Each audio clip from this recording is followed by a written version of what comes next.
Hello, hello. How's everybody doing today? Thank you all for joining us on this beautiful Memorial Day weekend. You're going to notice I'm here by myself. Molson's out spending time with family for Memorial Day, so we'll miss him in the booth, but at the same time, glad he's getting to go out, touch some grass, enjoy the outdoors, that kind of stuff. But in the meantime, we are going to tune into round number 2 of Box 3 Season 6, the new era, at WeatherTech Raceway Laguna Seca. Admins just bounced the server, so we're going to wait for the AM and Pro AM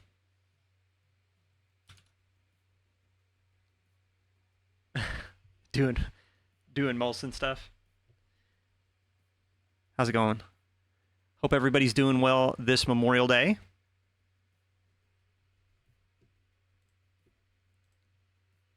We got 2 sprint races for you today. Pro-Am and AM are going to go first, and then we'll have the Pro and Silver category a little bit later. Looking forward to some sprint racing around WeatherTech Raceway. It is a really good circuit, historic U.S. circuit. Just jumping in right now, and it looks like we've got 16 in servers so far. Numbers may be down with Memorial Day weekend. That's okay. We're going to all spend some time together and have some fun. That's what fun holidays are all about.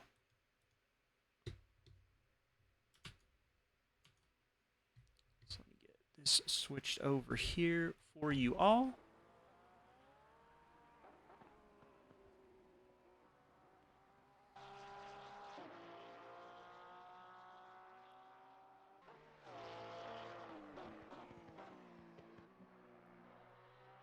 Glendino drive kart precision racing 1998. Man, you're talking video game era that I got exposed to growing up. Actually, my first sim was Bill Elliott's NASCAR Challenge, Nintendo Entertainment System. I think I was like 7 years old.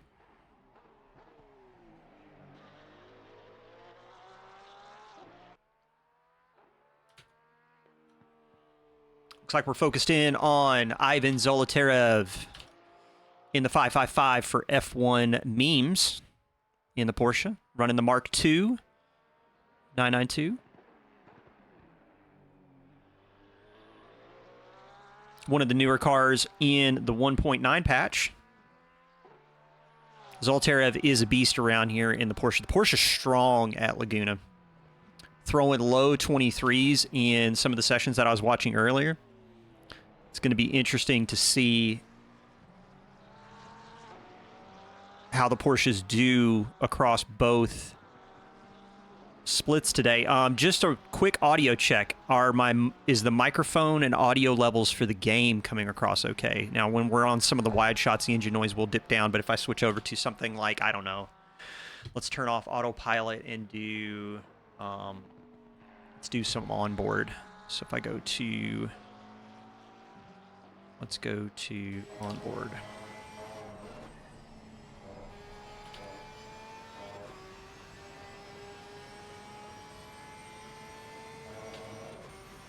So hopefully that sounds okay.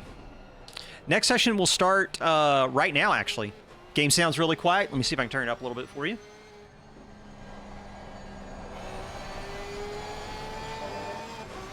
Thank you guys for helping me get the audio levels straight. I'm filling in for Molson. I don't normally have things like game audio set for broadcasting as much as just having a little bit of audio in my ears to tell kind of what's happening on track. But Zolotarev right now. Oh, when's the next season, not session? Yeah, so we just started the season. This is round 2, but it'll be running through July. Be sure and check out the Box 3 Discord for sign-up information.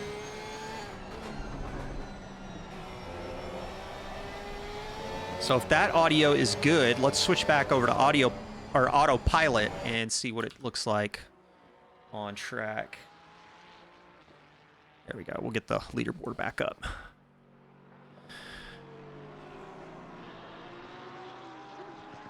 More drivers joining in. This is fantastic. I love a nice, good number of drivers for a track like Laguna.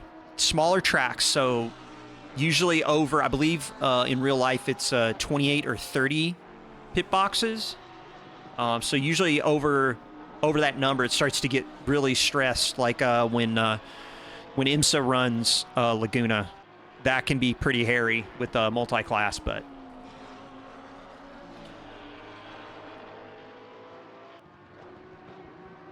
So Adrian Banach on track right now in the new Lambo, running the Huracan Evo 2, another 1.9 feature. So let's check in. Let's go to get some of my other tools switched on. Oh, I need to get PitLink started for you guys. Let me get that turned on. It's gonna be a different link this time. Because I do not have access to the link that Molson uses. So it's going to be running on my personal Pitwall server. I'll get that started right now. So if you want to tune into some live telemetry gathering. Cutie Mimi, and am I going to mispronounce that? Is that CJ? Hello, hello? Hope you're doing well this Memorial Day. That's the holiday we're celebrating this weekend in the States. So let me get my numbers set up correctly for auto cameras. 4 minutes, 14 seconds left in free practice.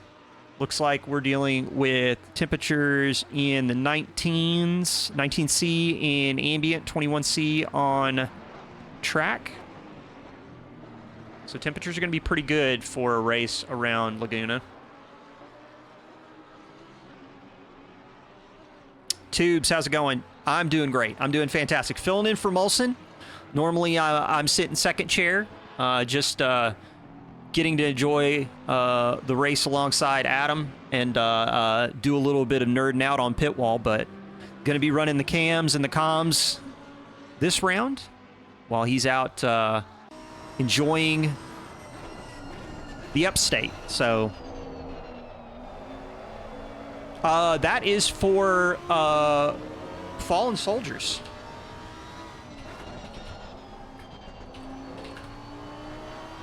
Yeah, it's remembrance of those who died while serving in the U.S. military.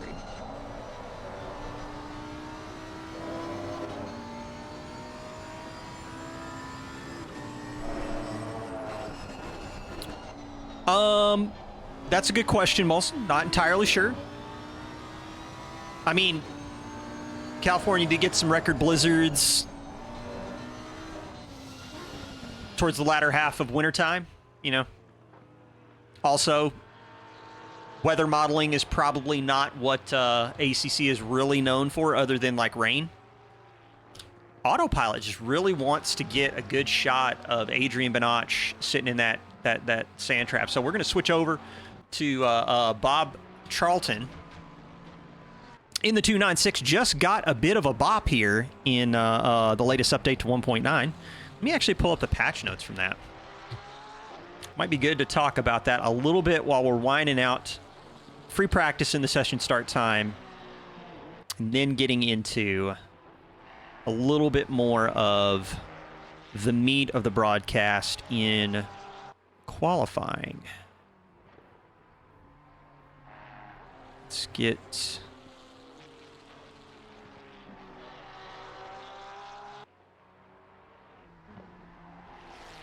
So there's the BOP update. So yeah, looks like a global nerf for the 296. So most of the people that took the 296 definitely going to be struggle bussing a bit. Although actually, to be honest, like removing the straight line performance of the 296, not really the thing that's gonna slow it down. Right now, the big thing, in my opinion, is the compliance for the compliance for the 296 both mechanical and aero grip related. It's very much a strong car still, in my opinion.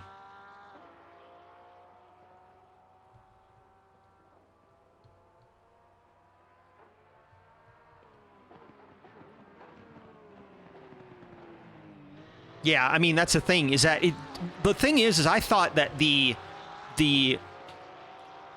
I was under the impression that the 296 wasn't particularly a straight line speed car. It's the fact that it could maintain such high minimum corner speeds just about everywhere. So that's down to a strong aero package, good mechanical grip. Yeah. So them doing like an overall power nerf, you know, that might make a difference in some of the more power circuits like Spa or Paul Ricard or even Misano. Oh, so we got a 296 sideways on the exit of turn 11. Alex Martin in the 9.4 Lexus, blasting down, start finish straight away into the dirt in session wait time. So we are we're gonna wait for the session to roll over. We'll catch a few more cars that are out on track doing stuff. Oh, so Michael Zwanenberg going drifting on the exit of turn 9. Chai Kuba running the Nissan GTR this season. It's a bold decision in 1.9. So yeah, max wait time, flying laps do count. Current order as it stands, Ivan Zolotarev with a 23.160. Steven Tomazik with a 123.372. Then Bob Charlton with the 23.845. So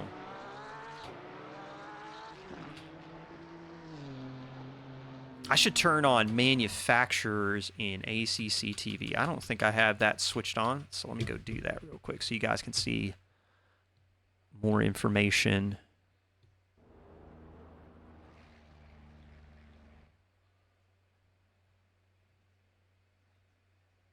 Actually, is that something I can turn on? I don't. Switch back over to here.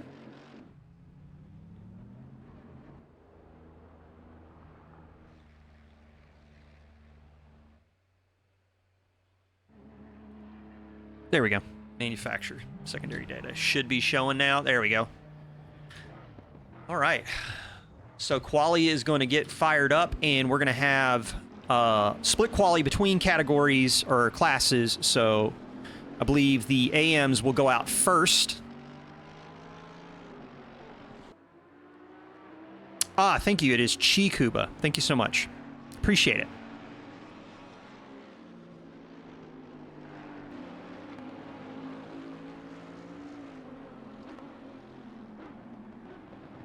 So Dave Collins in the Mercedes AMG, which did get an overall power buff globally in the latest update. So kind of curious to see, especially in the Pro split, where the Pro Silver split, where the AMG is going to stack up in performance now, getting that global power buff. Got a Lambo off at the corkscrew.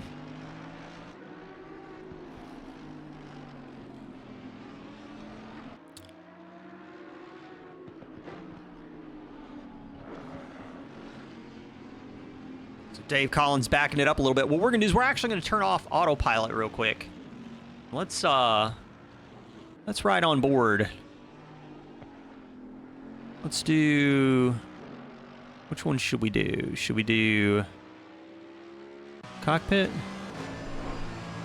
There we go. Switch over. Dave Collins going into Andretti hairpin. Starting off a lap of WeatherTech Raceway Laguna Seca. Approaching turn 3, turn 4. Early start of the race. This is going to be the area where we're going to see some real calamity, I think. Turn 2 at Andretti hairpin. easy for things to get kind of like compressed in the field, but in particular, 3 and 4, real tricky. Turn 5, pushing out as far as you dare. You got Kitty Litter over on the right. Into the kink, full commitment. Uphill now, Rahal straight. Named after the great Bobby Rahal on the brakes into the corkscrew. Front nose dips, trying to grip up as much as possible. Moves it through the corkscrew. Through turn 9, high-speed corner. Trying to push the grip as much as possible through 9 and 10. Into the hairpin turn 11. On the brakes hard. Goes to the inside. Uses the runoff area. Full beans. Down the start-finish straightaway. Let's see where he punches in at. Comes in at a 125.877. Going to need to find a little bit more pace to try and keep up with Ivan Zolotarev and the 992s up at the front of the order. But still, that's a pretty good showing. It's a pretty good showing for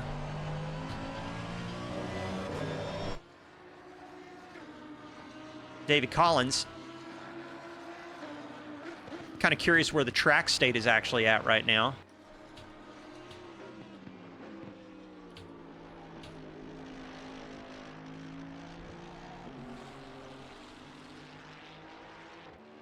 The offset cockpit. Yeah, you know, I love that camera angle. I have not figured out yet how in ACC TV to do the custom, because the custom cams are kind of like weird.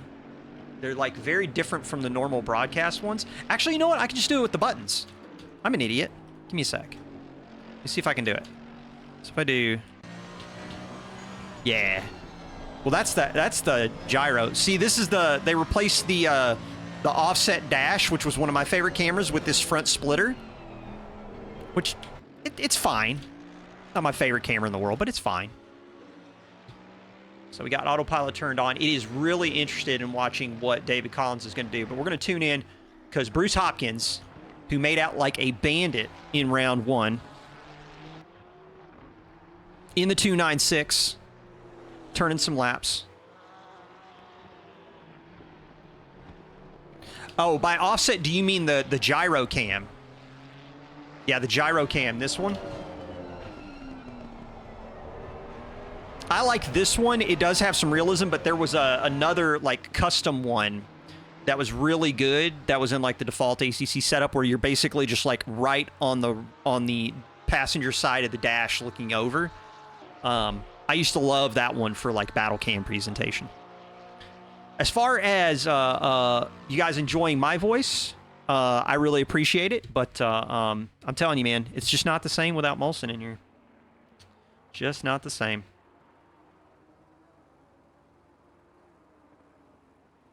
Michael Zwanenberg with a 123.812 to jump to the top of the timesheets. A 296 on top at Laguna. Can Jester Floomp try and push the already powerful Porsche package up to the top of the field?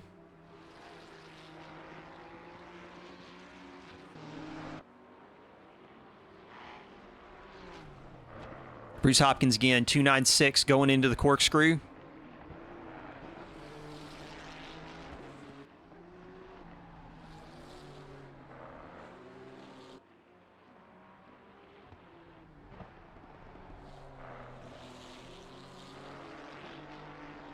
So in the AM category, Michael Zwanenberg in the 296 on top, Adrian Banach, Bruce Hopkins in third, Chris Findlay, and then Jester Floomp. Bruce Hopkins comes across the line, and it looks like he improves his time, but oh no, goes to the top, 23.785.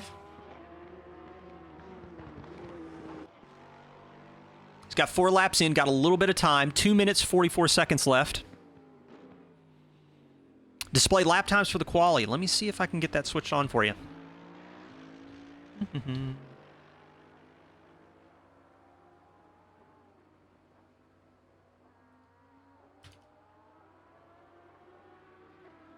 I am not sure that's the data that I want. Sorry. Let me,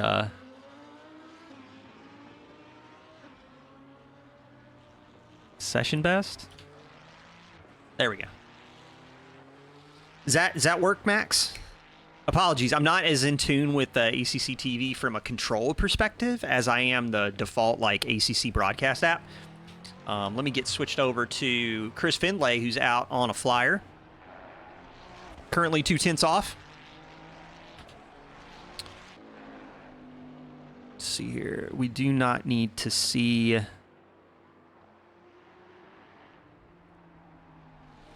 Here, I'll drop.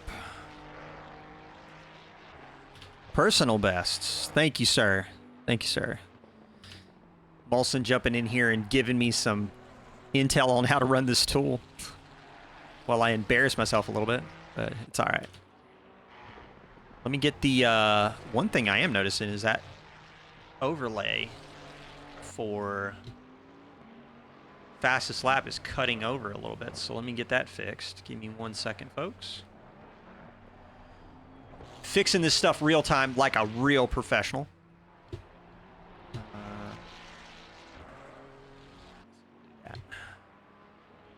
Absolutely. All right. So Chris Finlay, 124.010. Trying to see if he can make a play for P2's Wannenberg, 2/10 up on him. Down the start-finish straightaway he goes. Punches in a little bit slower than his personal best. Going to have to try and find some time somewhere. Got a little bit faster in Sector 2, but Sector 1, Sector 3 seems to be what's catching him out. Let's look at some big improvers. Chris Silvarez was up before he exited turn 9, then goes off into the kitty litter. He gets the 992 pointing the correct direction. So Frank Reynolds, 1.1 seconds up on his previous best, sitting with a 126.540. That'd be enough to maybe push him up into P9. Let's see what he can do on the exit of turn 11. Full beans down the start-finish straight away. Across line, 25.692, P9 for Frank Reynolds. He's going to take it off to the kitty litter and go back to the pits, because I believe we've got our Pro-Am duders out on track. Dave Collins got 3/10 as he comes across the line. Improves his time a little bit, but is going to have to settle for P8.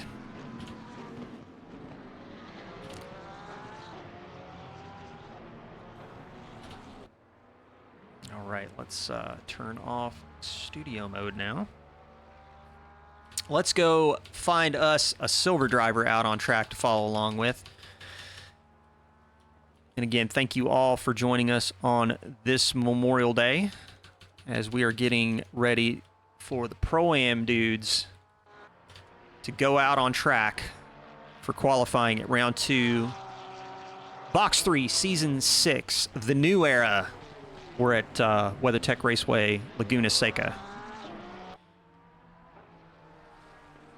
Look at this guy. This guy right here, Zolotarev, has been absolutely off the charts in terms of setting timed laps at Laguna when I was watching the practice session. Low 23s.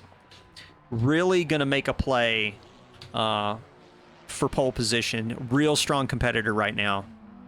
Looking forward to see what kind of time he can post up.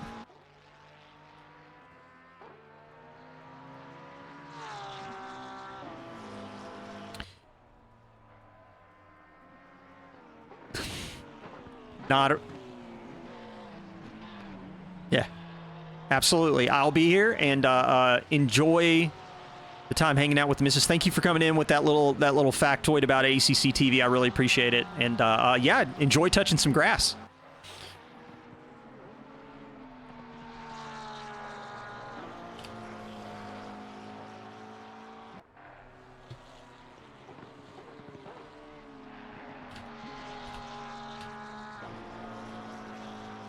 What we can do is we'll swap out the car number for now. I can always put that back in whenever we need to know the car number. So I'm going to do that. Oh, yeah, that's true. That's true. That's true. I see that now. Anyway, sir, you enjoy your time off. I'm going to try and keep the ship moving in the correct direction. And, yeah, catch you later, man. All right, back to the qualifying action. We're going to see what Ion Zolotarev can punch in.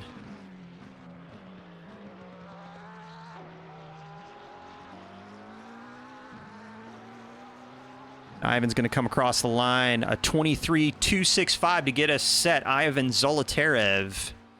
Looking right now through the data, Steven Tomazic, Tristan Jonadijk.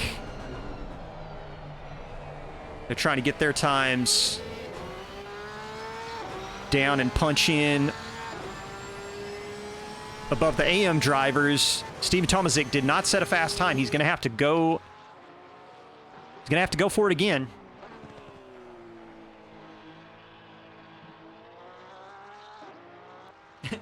Laguna Seca is situated on Tatooine. I mean, Monterey, California, kinda.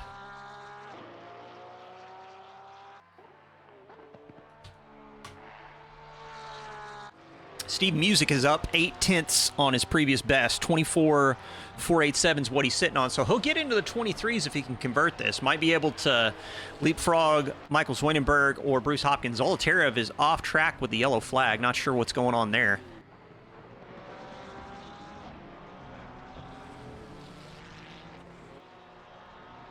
Looks like he had a moment on the exit of the corkscrew. Consistency in the corkscrew is going to be important as we go through this this sprint race. It's going to be very important. Let's get the time from Steve Music, see where he's going to land.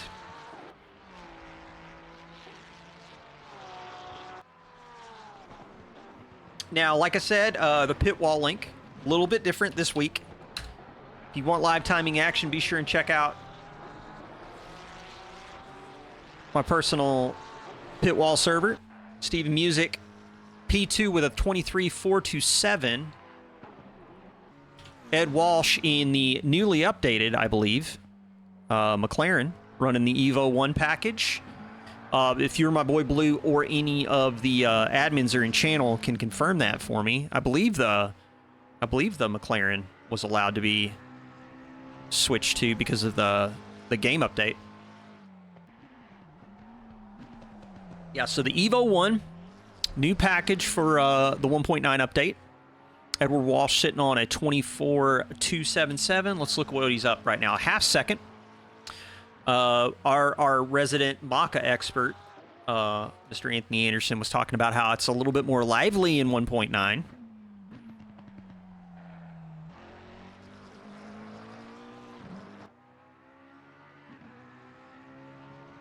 Comes across the line, punches in P4 with a 23.727. So Ed Walsh swinging for the fences in the new McLaren. DJ Stevens comes across with a 24.077. Going to slot him in P10 behind Chris Finlay.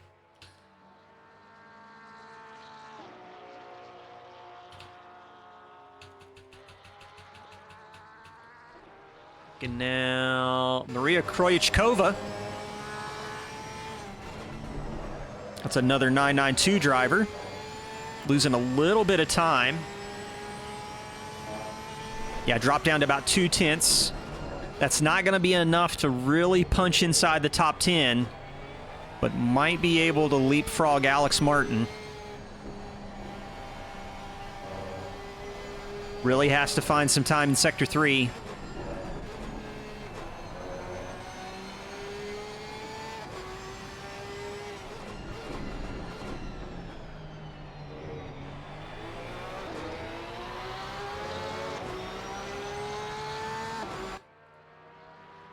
Across the line. Gonna have to take another swing at it.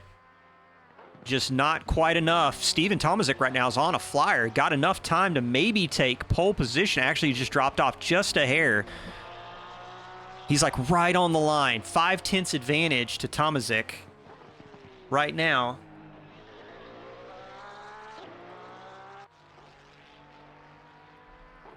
Good exit out of turn 11. Comes across the line. Goes to the top. A 22.892. Another Porsche. Porsches are a threat around here. They just are.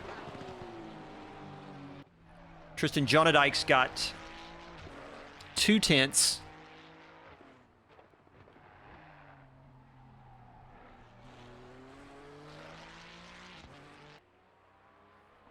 .296. The 6.9 Ferrari comes across the line, slots in P9 with a 23.897. Steven Tomazic already looking to extend a little bit. Looking right now, Zolotarev's got 3/10. Where's Zolotarev on track? Going into turn 5. This right here, mark my words, this right here is going to be the passing opportunity, I think, in this race. I think turn 5, trying to get it to throw it up the inside. You got a lot of width on the track, but you're going to have to like pick your braking and turn in point perfectly, because if you wash out a little bit, you're probably going to have the car you're trying to pass waiting to accept you on the outside of the track.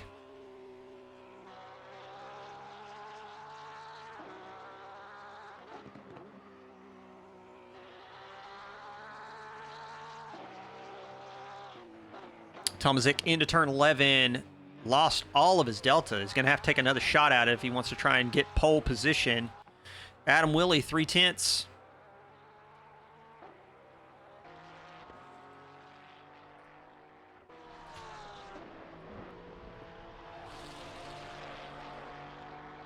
He's really been improving in Sector 2, Sector 3.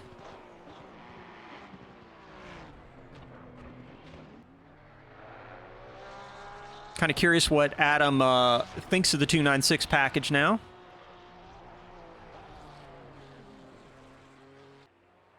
Ooh, that's Maria Krojcikova off track on the exit of turn 9.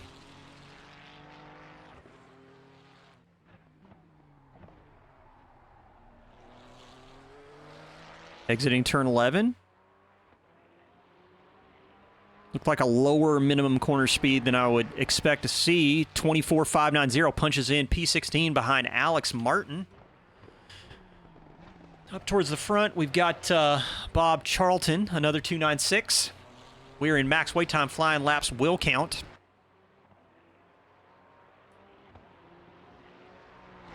Comes across the line, goes P2 with a 23.045 for Steven Tomazic. Ivan Zolotarev exiting turn 11. He's got 2/10 in his pocket. That might be enough to leapfrog Charlton. No, he's going to have to settle for the second row. 23.092 for Zolotarev. Steven Tomazic coming out of nowhere. Actually, Adam Willey, he's not checkered. He's got 6/10. Is Adam Willey going to just, like, completely pull it out here? And, last-minute shocker to maybe hop on pole? Not quite there yet. 6/10, 7/10. He's going to have to find something special on the exit of turn 11. That looked like a good line, though. That looked much faster than it did last time. And he's going to come across the line. Oh, just 10th for him, 23.902, so still a good effort. But inside the top 10, that's good. I mean, look at that manufacturer distribution right now. We got Walsh, the lone Maka, in the top 5, and then we've got nothing but Porsches and Ferraris up at the top. So that is going to be interesting. Very much so. So let's go ahead and... let's see here. Can I switch over real quick? Return to the garage. Hit that timetable. Give me a moment, folks, to adjust my scenes a little bit. Let's go to the big game frame. So yeah, Steven Tomazic, that 22.892 punched in an exceptional time to put the 992 on pole. Bob Charlton in the 296, top 296 on the leaderboard, 23.045. Ivan Zolotarev in the 555 F1 memes machine. He's going to have to settle for third. Top AM driver, Bruce Hopkins in the number 60. The Ferrari 296 with a 23.785. Not far off Steven Music in the 44.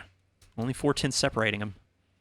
We've got a few Pro-Am drivers sprinkled in with the AMs. Let's get back to here, and oh no, it's not going to let me pull up that camera. That's super duper unfortunate. What we're going to do is we're going to try and do the grid walk anyway. I'm not entirely sure this is going to work. We're going to see. So let's switch over to the settings. I did not realize I would not be able to go back to it, so we're going to try it anyway. So yeah, we got your starting grid. Oh, it's not showing. I've totally goofed. Apologies, folks. Let me see if I can get that to show up. Why is that not showing up? Am I just in the wrong thing? No. Okay. I'm going to have to figure that out. So we'll do the grid walk the old-fashioned way. We'll wait for the session start time ticker to tick down, and I'll just run through the cars one at a time, old school, and we'll see if we can make that work. Apologies for not having the grid walk figured out.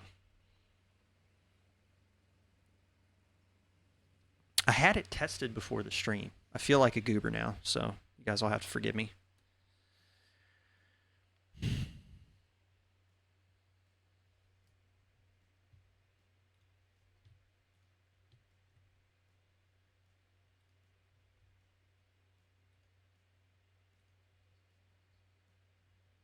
Indeed. No soup for me, indeed. You are not wrong on that one. You are not wrong on that one.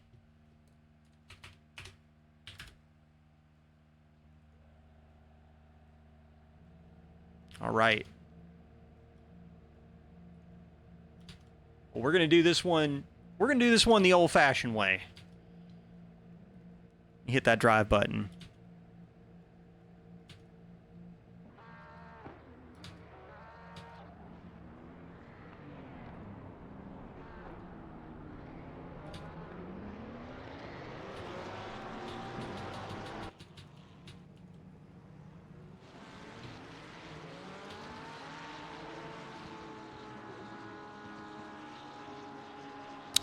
All right, here we go, folks.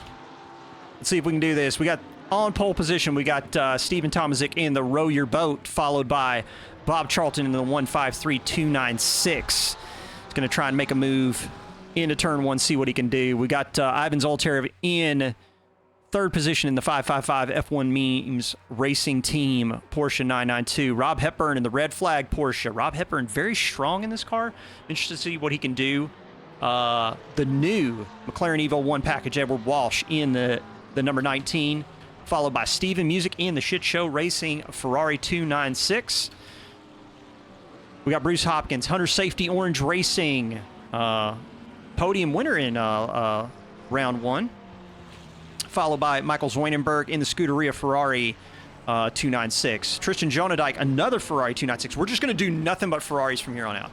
Adam Wiley in the number 29, 10th on the grid. Chris Finlay in the Braveheart Racing, top AM position, I believe. Or no, excuse me, not top AM position. Got split from Bruce Hopkins by some Pro-Ams, if I believe. DJ Stevens, Porsche Motorsport in the 23 P12. We've got Adrian Banache in the Luna Racing Evo 2 Huracan, followed by Jester Floomp in the Dakar 818.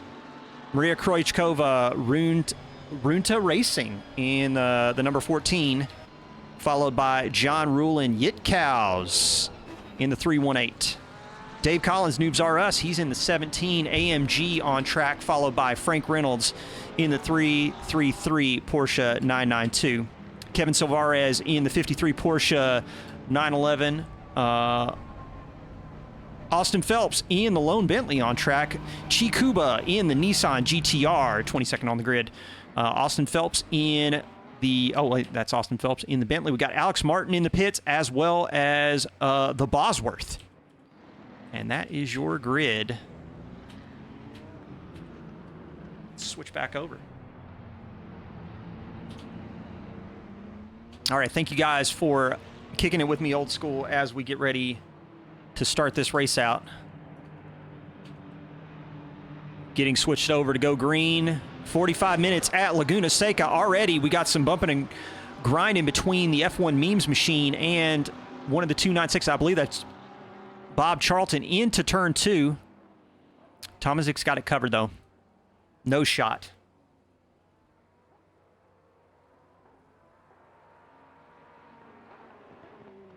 Just realized I had the music up a little bit still. Apologies for that. Tomaszych through 3 and 4. Looks like we do have a little bit of contact in the back with Finlay, Wiley, and Banash. Let's jump back and see if we can figure out what's going on over there. Chris Finlay still moving in the correct direction.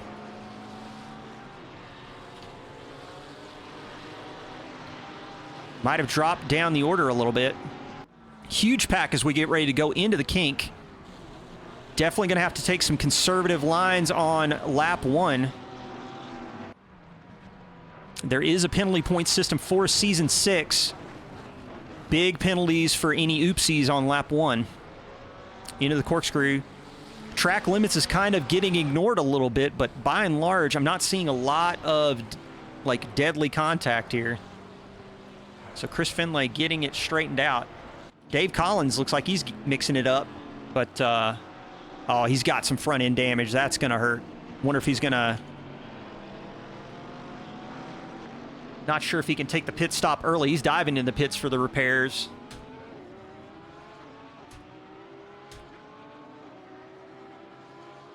Mandatory pit stop is up, but I believe the pit window is turned on.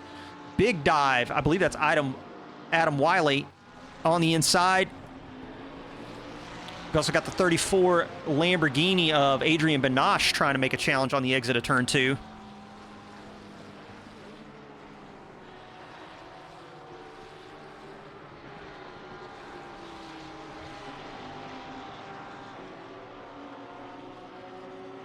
Maria Krojcikova looming large in the background of the 34.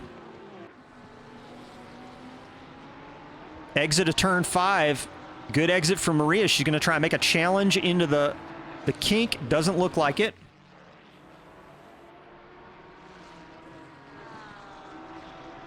Oh, we got spun Porsches. I believe that's Hepburn. I believe that is Hepburn, and maybe trying to get the car straightened out. Back out on track. Slow restart. Not sure what happened there. Maria Krojcikova.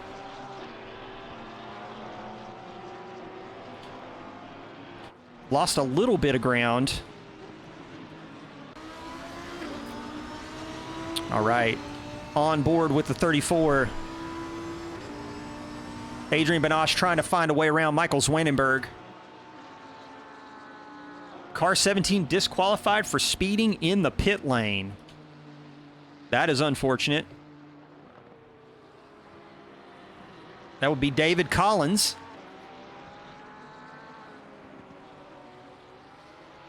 Not sure what happened there.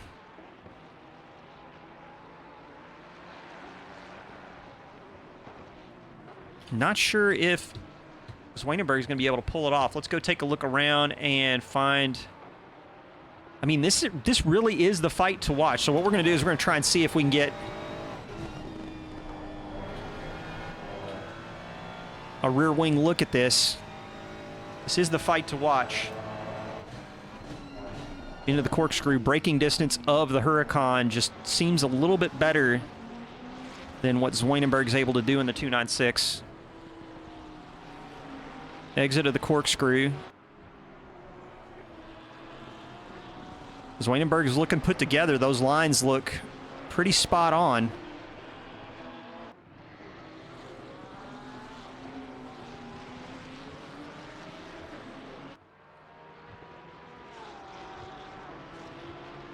Looks like Bob Charlton and Steven Music are close. I think Steve Music might have got the pass done on Charlton.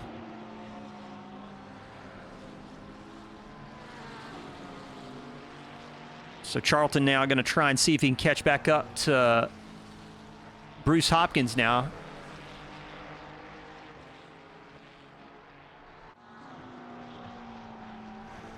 Bruce Hopkins off to another good race right now. Third on the grid, it looks like. Or excuse me, fourth on the standings. Bold move.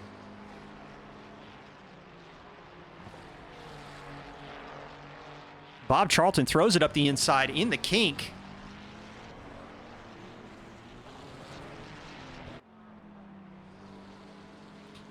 All right, let's take a look now. What a good close action do we have on track? Looks like we've already got some potential retirements. That's unfortunate to see.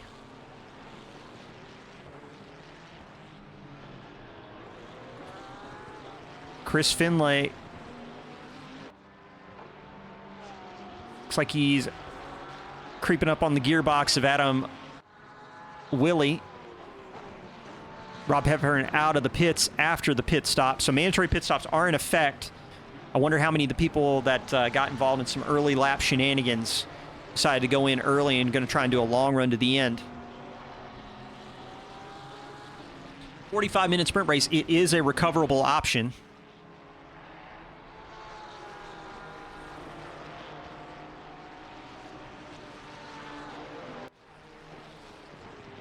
You might not end with a good result, but at least you can recover some spots, maybe get some points inside your category.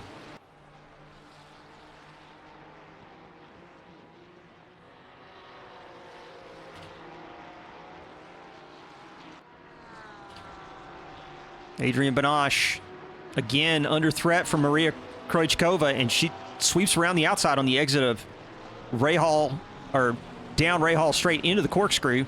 Oh, the Lambo goes sideways. Benosh going to have to get that thing corrected pretty fast. He's going to lose some spots in the process.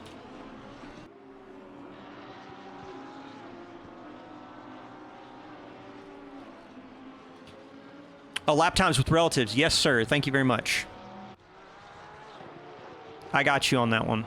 Sorry about that. Let's go to car number and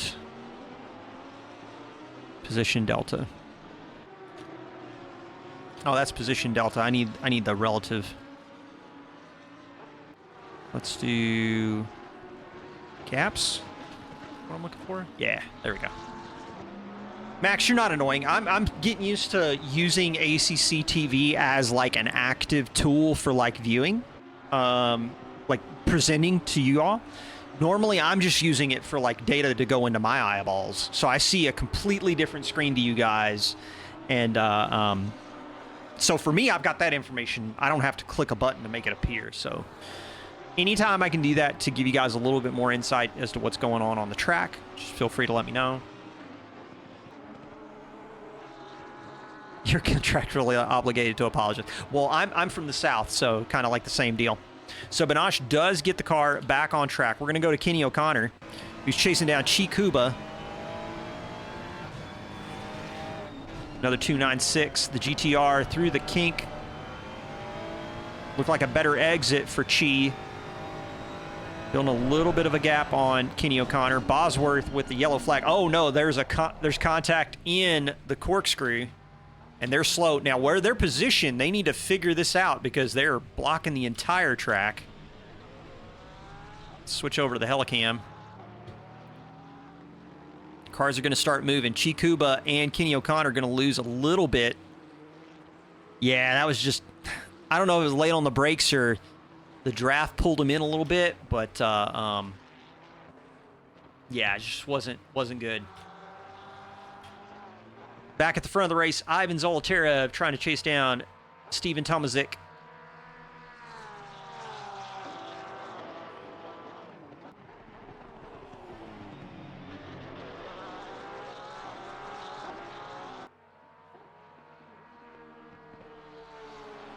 Yeah, it's pretty common. Jazz Molson. Yeah, he does have kind of like a college radio, like jazz guy, beat poet tones.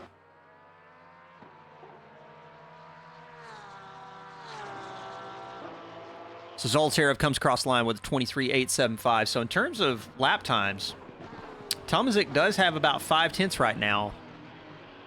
1950s radio.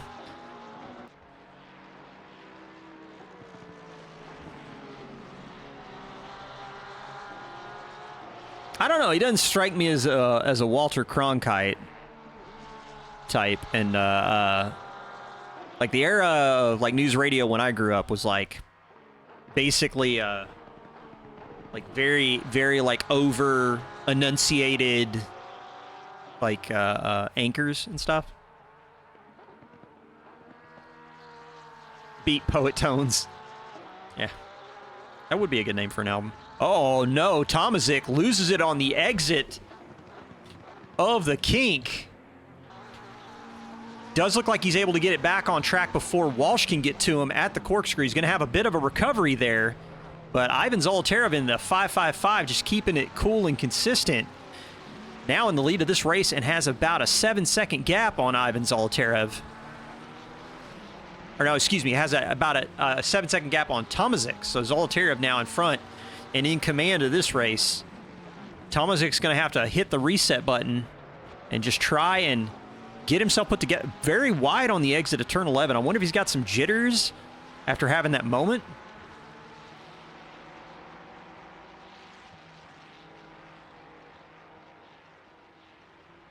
"33 minutes left in the race, so there's still a lot of time. Still got the mandatory pit stop to figure out. So Zolotarev, Tomazic. This might not be over, but we got to see kind of how it works out, because Steven Tomazic was up a little bit on lap pace in comparison to Zolotarev. We're going to see if he can get it buttoned down, maybe push, try and catch back up to Zolotarev. While we're doing that, let's go back to Rulin and Banache. We've got a little bit of a fight here for P12. Kevin Silvarez made up some big spots. We go to the position delta. Let's take a look. Silvarez up 10 spots in front of Rulin. Rulin, though, is pretty quick in that Lambo.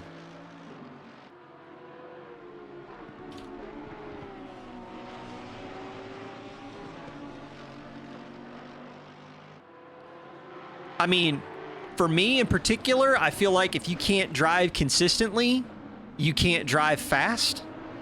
Single lap pace, but making constant mistakes doesn't mean anything. So I'm definitely team kangaroo.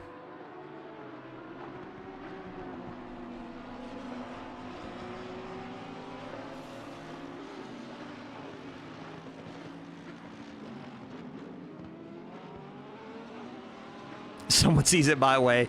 Well, Absolute J, for me, consistency is the only thing I've got to hold on to as a slow driver. So for me, I just kind of want... Oh, Tomazic's off track again and falling down the order. What has happened? Oh, he's off track in a big way. Not sure what happened there. Can't do the replays, unfortunately, guys, because the pit link is attached to this system. So if I do the replay, it'll completely jumble up the telemetry. So Tomazic, bit of a moment on the exit of turn 3. Not really. Oh, he is having some serious problems. Into the wall on the exit of the kink. Tomazic's going to have to get that car to the pits, get whatever is...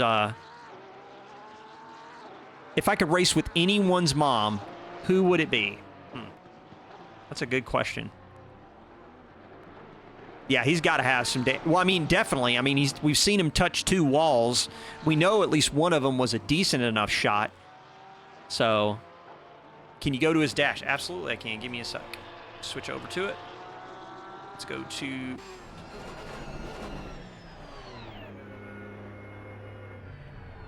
Let's see while he's driving straight up to his box. I don't see any cocked steering or anything like that, so I think suspension might have some suspension damage. We're going to find out, though. We'll keep an eye on it. Zolotarev, in the meantime, is on a bit of a tear. 23.315, best lap overall. Last lap was a 23.875, what was that? 585. So a little bit kind of on par. Yeah, the steering was the part that I couldn't get a hold of in that shot there.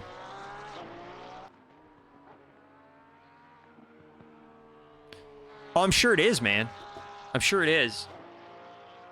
Like for me, I have a little bit of motion sickness, so for me, I bet the undulation and left to right motion, especially in the corkscrew, probably would throw me for a loop. So let's jump back to this battle right here. Bruce Hopkins is on the gearbox of Ed Walsh.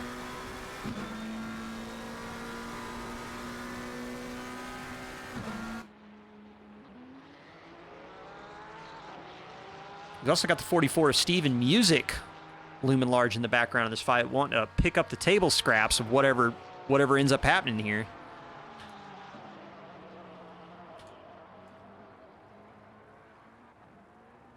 Frank Reynolds, yellow flag on track. Going to start losing some spots. Austin Phelps is going to find his way around. Alex Martin might.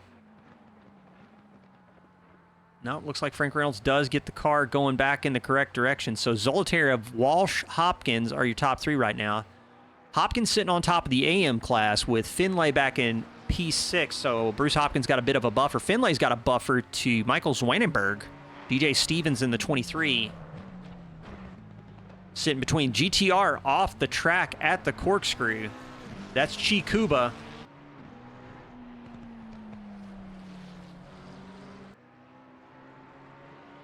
So Tomazic, after the pit stops, back out on track in P17, going to have a bit of a recovery drive with 28 minutes left in this this race, which, by the way, recovery drive every week, Wednesday nights. You need to come check it out. We usually post details about it, I believe, in the Discord server. Let me pull up the details on that. But yeah, I mean, feel free to tune into the show. They're going to talk about the previous week's races. Bruce Hopkins making a move on the exit of turn 2, but Walsh has got the line. That was a bit naughty, I think. That was a bit of a my racing line turn in, and that would not be the move I would make. Let's just put it like that. I'm not a steward, but that would not be the move I would make. So Edward Walsh called out in a pretty bad way. Does look like there was a car that went off behind. Not sure who it was, though. Yeah, that is true. We do have exclamation point report in the Discord server for handling penalties this season. Ooh, Walsh is off at the corkscrew. Gets it back on track, though, without losing it.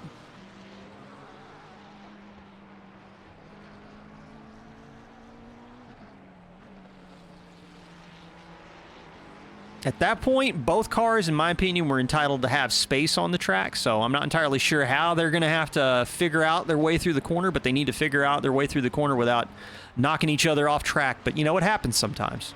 So Edward Walsh drops down to P4. Bruce Hopkins inherits P3. Well, actually, Steven Music's the one who made out like a bandit. Again, looking for those table scraps, and he was just there. Right place, right time.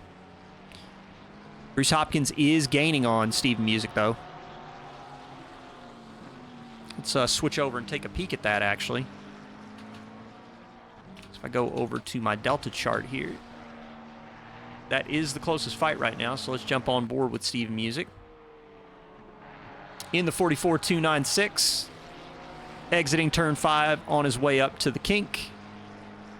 He's got Maria Krojcikova in front.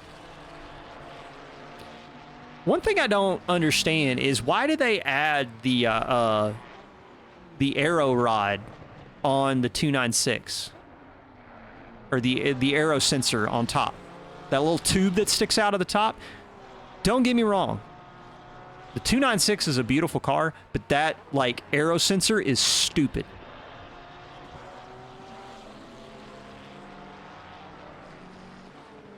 It looks like a little dumb periscope on top of the car. Look at that. Look at that little thing. What is that? Ferrari, why do you do this to a car?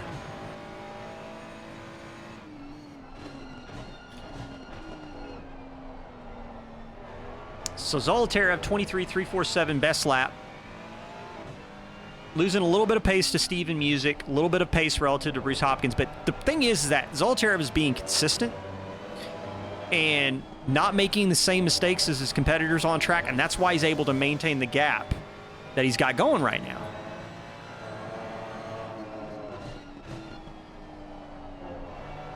So Bruce Hopkins starting to lose a little bit of ground. Looks like DJ Stevens has had something happen. He just lost some ground to Michael Zwanenberg. Robert Hepburn on the recovery drive in the background. Relative pace right now for Hepburn, 25.270 last lap. So on par-ish with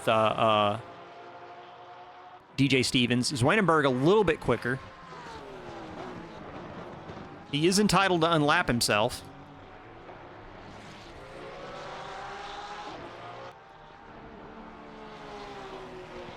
Got to make the move clean, though.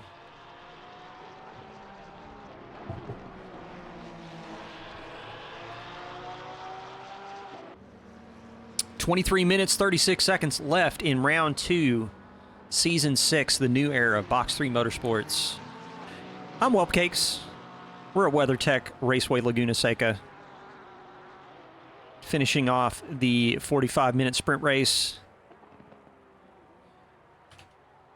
We're tuned in to Steve Music right now. He's trying to pull a gap on Bruce Hopkins and doing a pretty good job of it. The field is starting to spread out. This is pretty typical for a Laguna Seca race, if I'm honest, because it's just one of those things where the track is small and the cars come together quite often, and then traffic and back markers, blue flags, can then really start to have an effect. And that front end on that Ferrari looks very disappointed right now. That is a very grumpy cat Ferrari that Tristan Jonadijk is driving right now.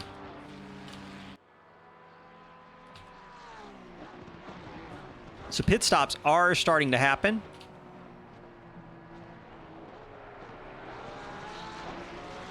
Let me actually go to the spotter guide. We have seen pit stops from Tristan Jonadijk, Alex Martin, Jester Floomp, Robert Hepburn, and Daniel Versosa.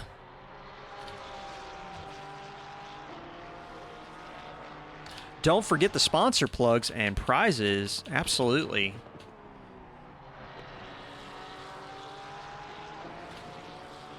Get that info pulled up right now. Thank you so much, Glendino.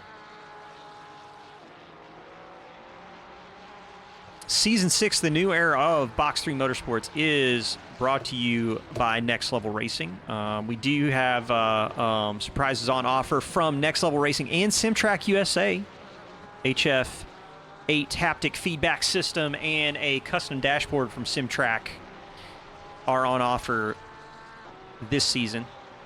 And if I remember correctly, I believe it is participation based. It's not based on ultimate results.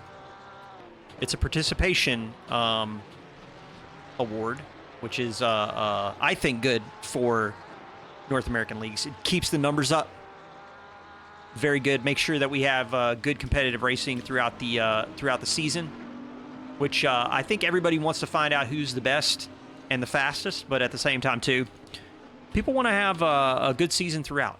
Want to have good participation numbers, so I think it's a good way to handle it. Kevin Silvarez really making gains in this race, up to P6. 16 spots on the race.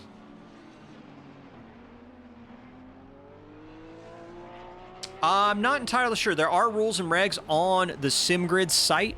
It's on the info page for Season 6. You can go check that out. Kevin Silvarez is having a bit of a moment on the exit of Turn 9, but keeps the car on, out of the wall, more importantly, and is diving into the pits for his mandatory pit stop, going to go get some new shoes for the 992 Mark II. I'm waiting for my info to update. Steven Music, after the pit stop, sitting in P10. He's going to get a spot or two back from the scheduled pit stops going down.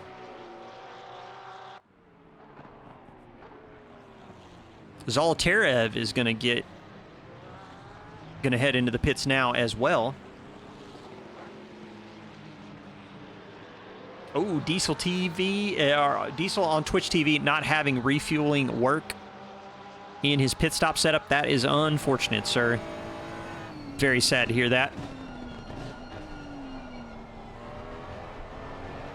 So Ed Walsh will inherit the lead of this race, but I believe he still needs to pull a mandatory pit stop. Both him and Adrian Banache. Let's switch over to Bruce Hopkins here and pull up that track map. Zolotarev in the 555 is currently posted up in the pit box. We're going to wait and see where he goes rolling. And he's rolling down pit lane now. Full service, ready to go. Adrian Banache, same sort of deal. Where is Banache in the 34 going to cycle out relative to the 60? Nowhere. That's where he's going to cycle out. He's going to be nowhere near the 60. So Zolotarev under no threat from Bruce Hopkins. We're going to have to wait and see where Edward Walsh decides to pull the trigger. 23 is off track at the corkscrew. As DJ Stevens.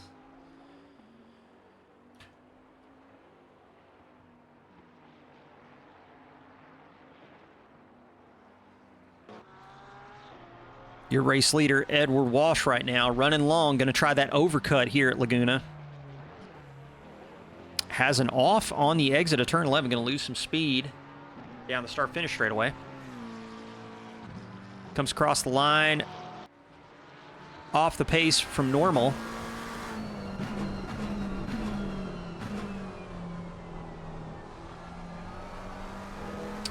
"17 minutes, 43 seconds left. Hope you all will stay tuned in, because after this race, we're going to switch right over to the Pro Silver Class sprint race around WeatherTech Raceway Laguna Seca for round 2, season 6, the new era with Box3 Motorsport.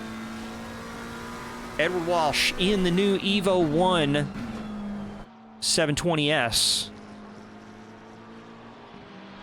Just going to try and see if he can make hay while he's got clear air. Was a little quicker than Zolotarev on the average, but Zolotarev, I think, was managing his pace mostly, trying to keep it consistent around here, not wanting to lose the 992 on any corners. But we're going to see. The proof is in the pudding once Edward dives into the pits.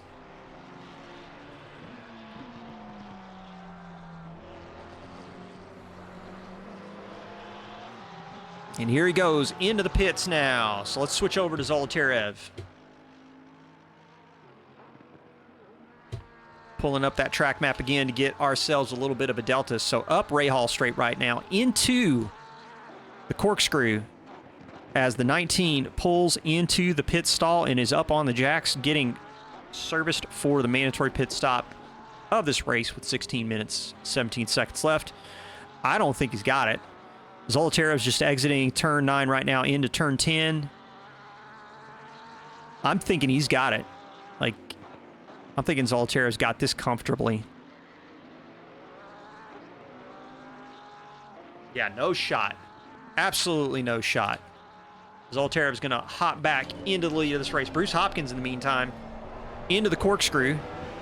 The 19 is still on jacks.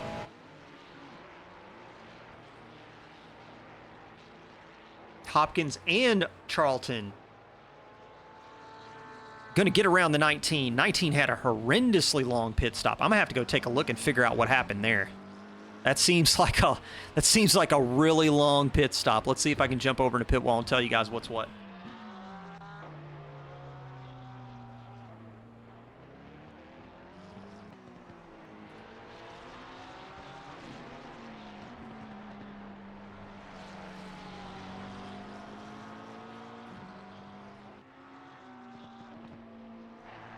Not sure why pit link is not working for me.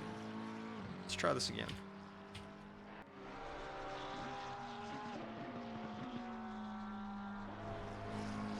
Cool. All right, there we go. Let's look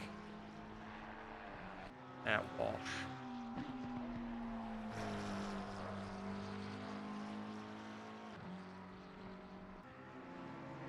So Charlton didn't necessarily have a good stop either at a 1:11 from line to line, but Walsh left 4 seconds on the table relative to Hopkins and 5 seconds on the table relative to Zolotarev. So definitely had an opportunity there to gain some time in the pit stops, but Edward Walsh just didn't make it work out. So he's gonna have to do the work on track. Kenny O'Connor's trying to do the work on track right now. Tristan Jonadike in a damaged Ferrari 296, trying to hold off Kenny O'Connor. Last lap from Jonadike was a 26.480, so the damage on that Ferrari is really hurting him. And it looks like Kenny O'Connor has definitely got some pace in hand here.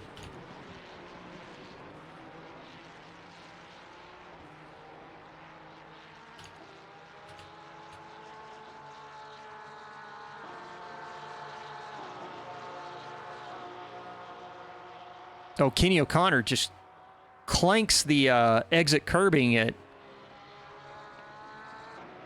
Andretti hairpin. Now he's got Frank Reynolds. I believe that's Frank Reynolds in the background there. No, it's not Frank Reynolds. That's either Zwanenberg or Willie. Chikuba off track again. Losing time by the handfuls.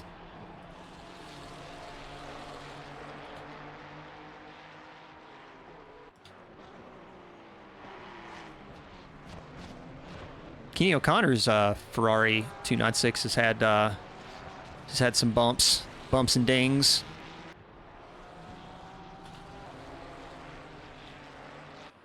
Checking around on track for the next closest battle.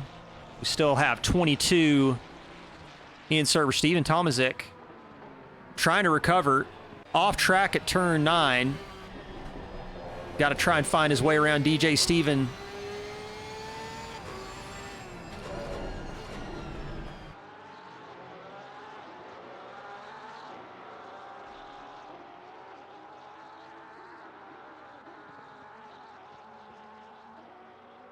Diesel, man. I'm sorry to hear that. F's in chat for Diesel.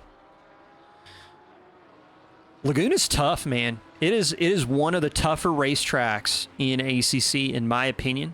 Not for the lengthy, grueling nature of a Spa or a Suzuka, but because of its tight road course nature. It's a historic U.S. road course, and historic U.S. road courses commonly mirror kind of what you would see from a British style GT track, where track limits are very punishing. As you'll notice, most of the track limits around here do not have runoff areas, although actually the new Laguna updates in real life have a pretty sizable runoff chunk now at the exit of the curb. Or the kink.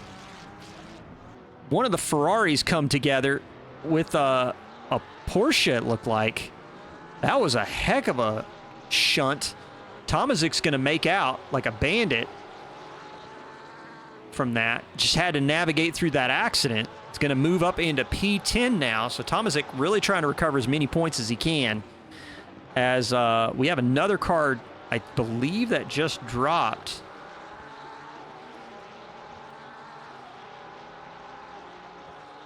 So Tomazic up to P10. And now the field has officially spread out to the point of really most people are dealing with traffic not necessarily related to their race currently. So it's very much a survival race now. Although Tomazic still having a little bit of trouble, mainly on corner exit. Mainly understeering, overshooting the exit of the corners a bit. And there's a few areas where the kitty litter will just slow you down and not necessarily whip the car around. And then there are other sections of the track where you will get punished harshly with a car that wants to spin around. DJ Stevens caught back up to Tomazic with that mistake on the exit of turn 4.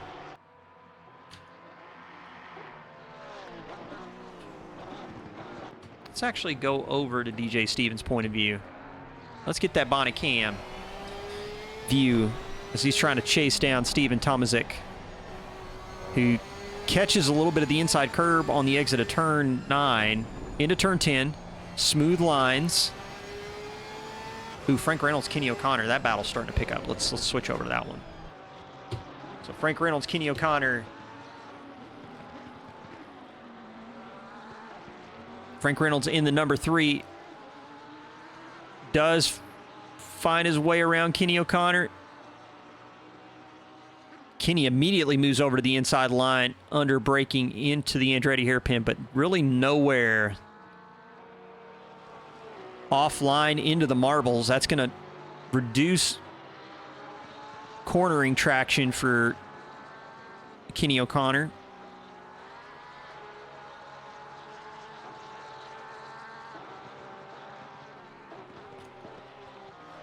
Somebody else who's on a recovery after a pretty tragic race, Robert Hepburn, got involved in some early lap shenanigans, had a lot of damage on the 460. Oh, Broadcaster Curse has a little bit of a big drifto moment on the exit of the kink, but manages to keep it out of the wall. I'm thinking the 1.9 tire model, specifically with Laguna, might be catching some people out. You cannot punish the tires nearly as much as you could in 1.8. And a track like Laguna is not going to reward you at all. I believe it's exclamation point report, if I remember correctly. Or maybe slash report. I'm not entirely sure. There is an announcement in, I believe, PCACC announcements. Diesel.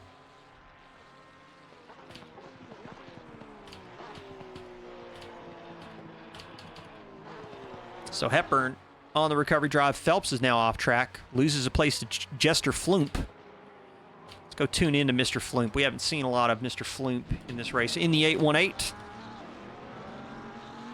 Another Porsche 992.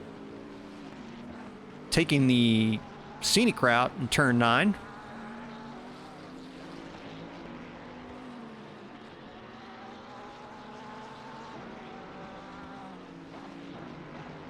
Up into P15, currently sitting, what is that, P5 in the AM class. Or no, P6. Actually P7, because Hopkins is ahead of Charlton now. Forgot that Charlton was that high up on my relative. Kenny O'Connor, Frank Reynolds still going at it.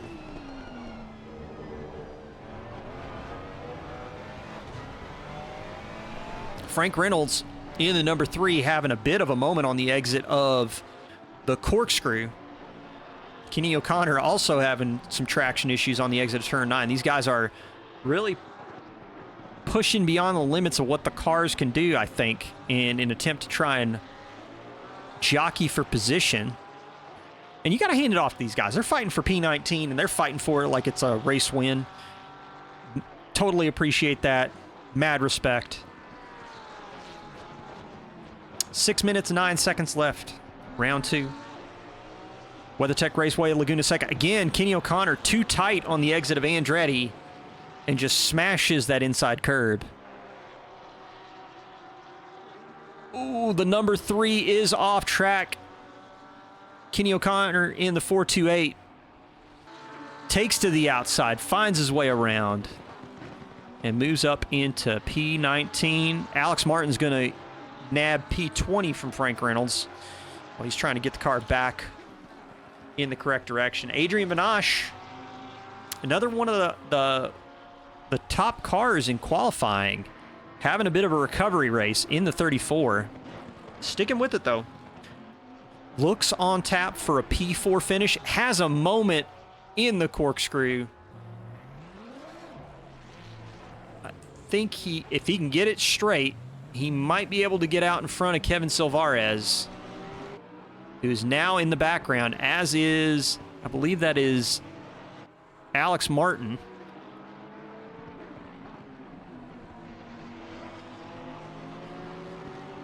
So Benosh was about to catch Tomazic, but now Silvarez is in the background.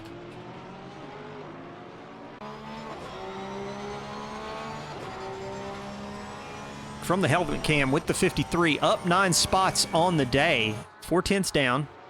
Last lap was a 26.280. Benosh had a 36, but that was after the spin. Fastest lap from Benosh on the day is a 24.580. Silvarez a 24.580. Silvarez a 25.372. So again, consistency over single lap pace seems to be the secret.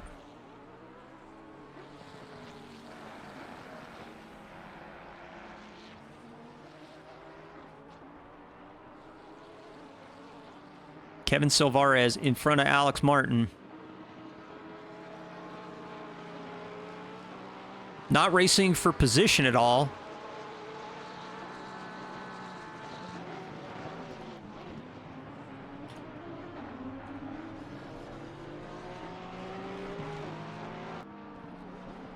Switch over to another close fight. We got Robert Hepburn trying to get the move on Tristan Jonadike.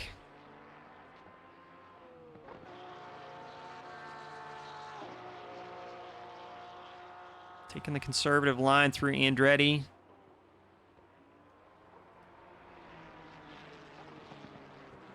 Pushing to try and find his way around. Catches a little bit of the curb. Lucky. Car did not seem too unsettled. Into turn 4. Shows him the nose.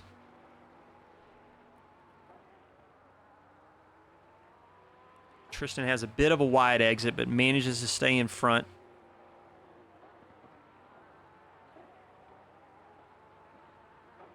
Through turn 5, into the kink. Really good exit from Robert Hepburn. He's on the outside as they go into... Oh, Tristan, little bit of a move. There is a kink there. I don't know necessarily if that was necessarily a late defensive move as much as it was he was correcting for the course of the track. I don't have the onboards. But it did catch Robert a little bit by surprise. Tristan might be fighting a little hard to maintain the spot. Takes the defensive line into turn 11, and they touch. Corner exit, just caught him. Hepburn moves off to the side. I believe that was DJ Stevens that was able to move through that gap.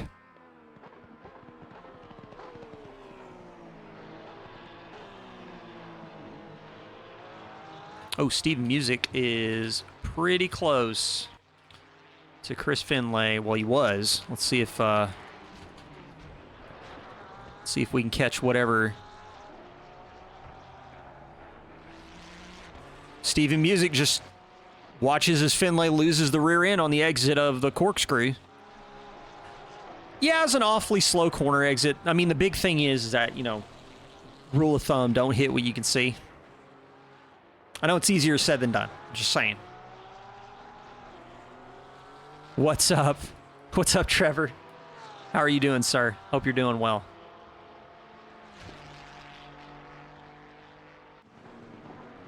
So Steven Music finds his way up into P6 in the 44.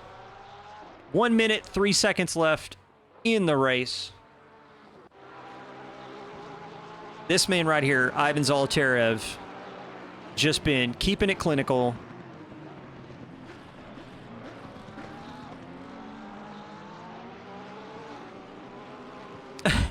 I appreciate it. I appreciate it, Skame. Hope you're doing well. Hope your dad's doing well. Hope Papa Kame's doing well. Haven't seen you online doing any ACC lately. Miss you, bud.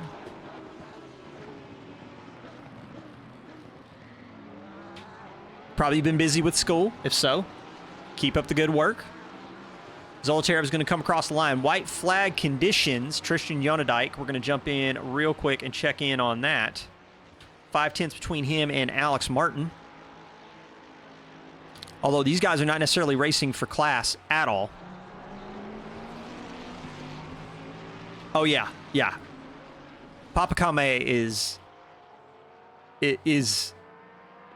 definitely been putting in some work. Eye-popping amount of work.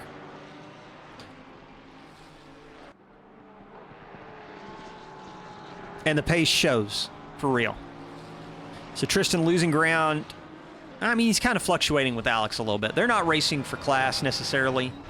Michael Zwanenberg, he is trying to catch Chris Finlay. This is for position in the AM category.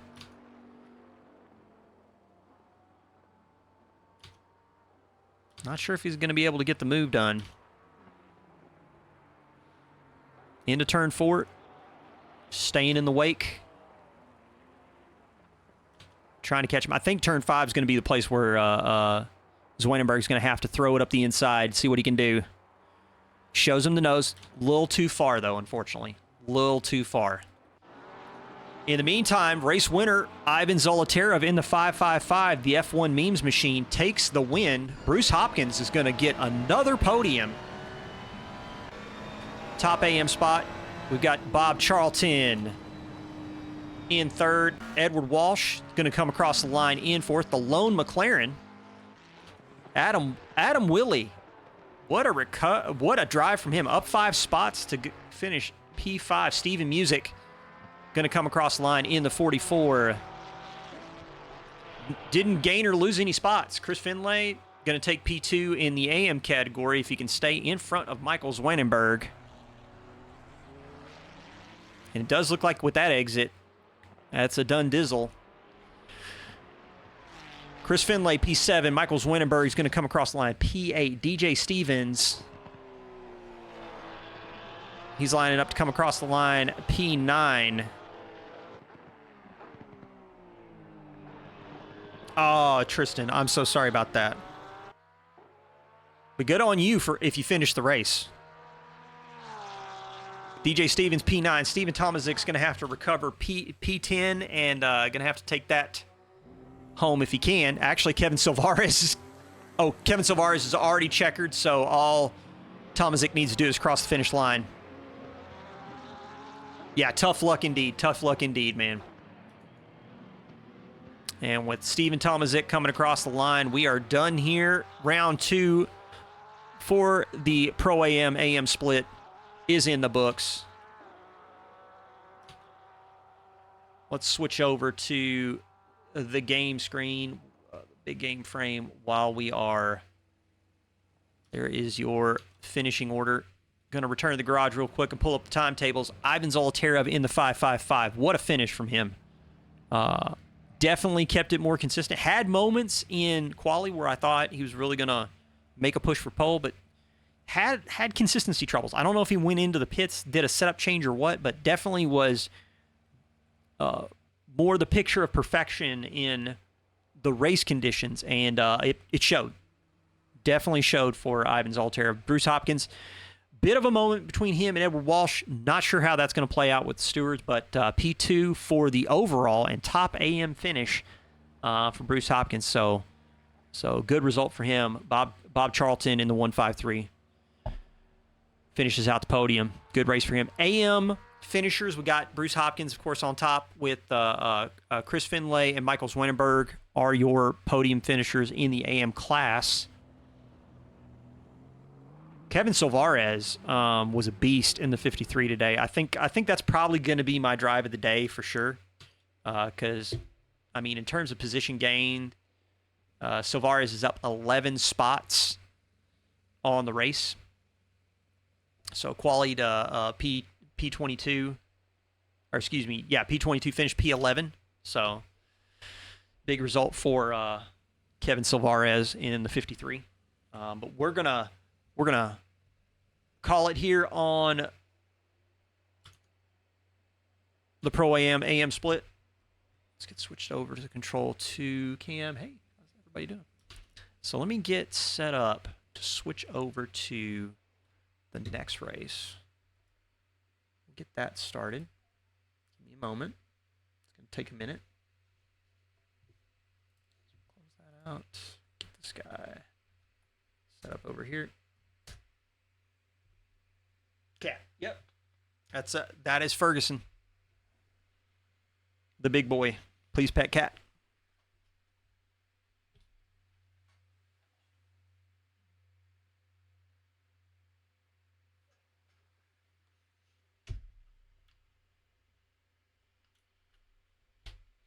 Yeah, Ferguson's my ride or die.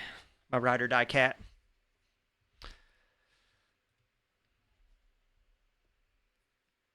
It's one of my nicknames for him. Ride or die.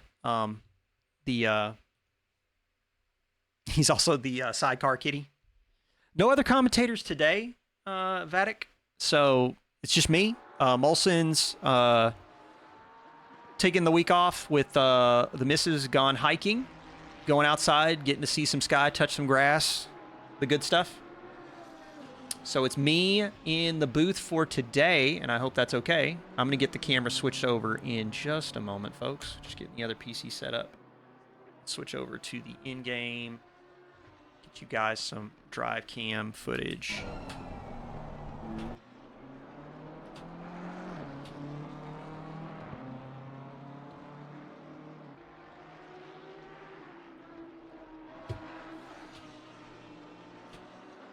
Check pit wall real quick.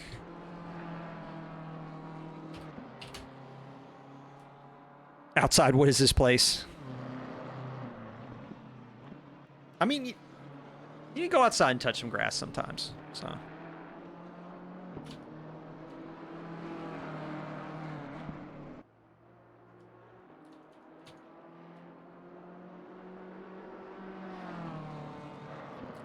Still in practice. For whatever reason, it still thinks Ivan Zolotarev is the winner, so I'm going to go ahead and reconnect and hopefully get that updated. There we go. Apologies, folks. Still learning the ACC TV controls. Really wish it would stop showing Ivan Zolotarev as the race winner. Here's what we're going to do. We're going to go ahead and close Cast UI and see if I can get it to behave. Give me one moment.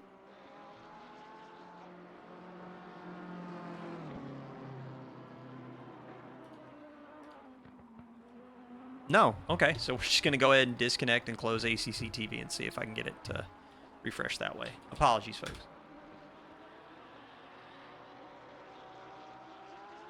I mean, the VOD, like, it's going to be on auto, like, after the race, and then I think Molson puts it up on YouTube basically as soon as it gets, like, downloaded and then re-uploaded to YouTube. Like, I think he does a little bit of work post, but I've always thought it's been a pretty timely turnaround. So we're gonna see. All right, so here we go.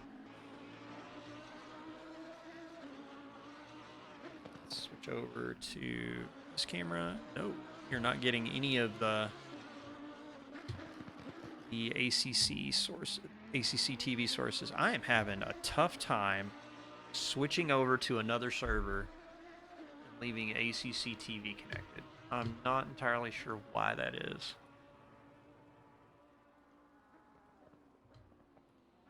Let's see if I can figure it out.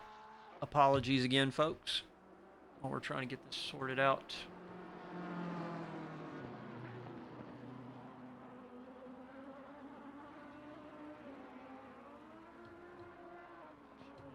And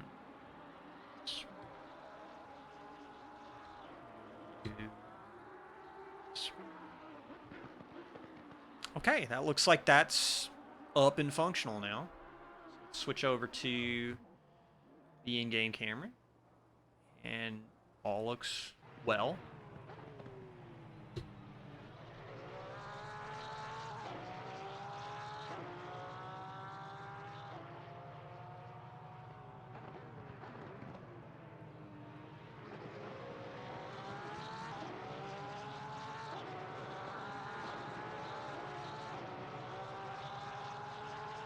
All right, DJ. Thanks for stopping by. Appreciate it.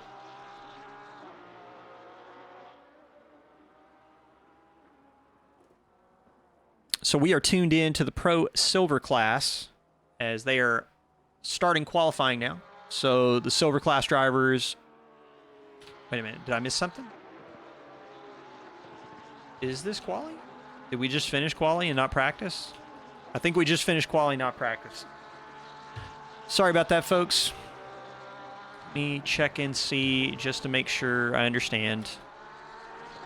Yeah, I believe that was quali that just finished.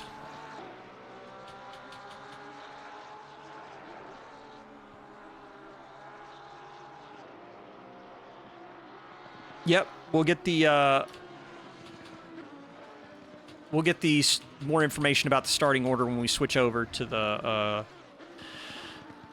camera, because for whatever reason I'm just not following. Come on now, personal best. Let's go. There's our times.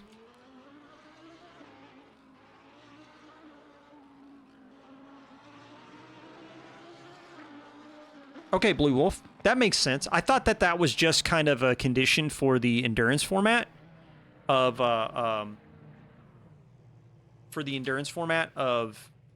the first round at Suzuka, but the fact that it's that way for all the races, that's good. That's good information. So I'll just try and make sure that that I'm doing right by trying to make sure that I'm coming into the correct session and understand where I'm starting from. But there's your qualifying order, it looks like. We're going to double check that when it rolls over into the next session, and then I'll try and see if I can get the grid walk to work again. So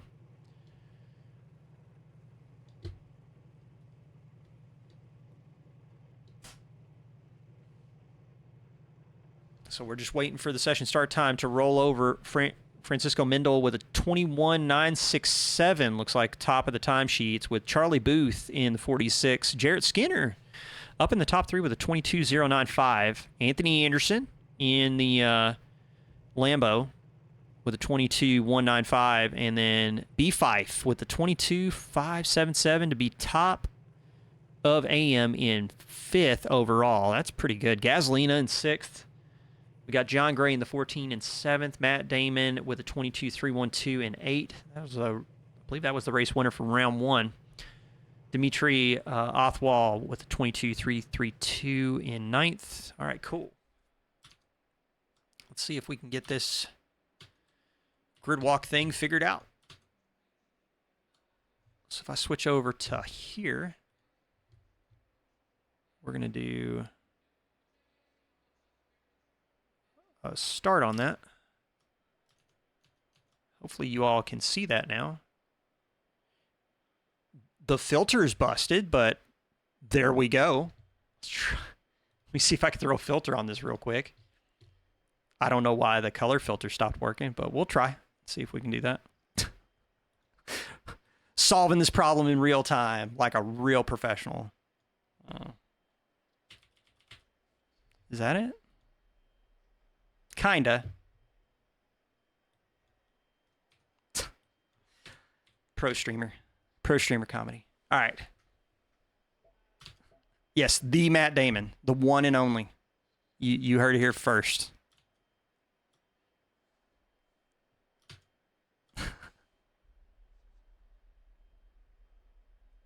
We'll let this run. When they do the run around the track, I'll see if I can go through the field real quick and do a normal. Here, let me move that out of the way. That'll probably help.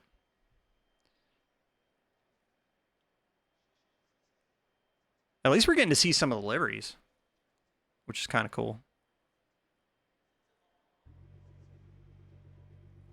Cars are getting started.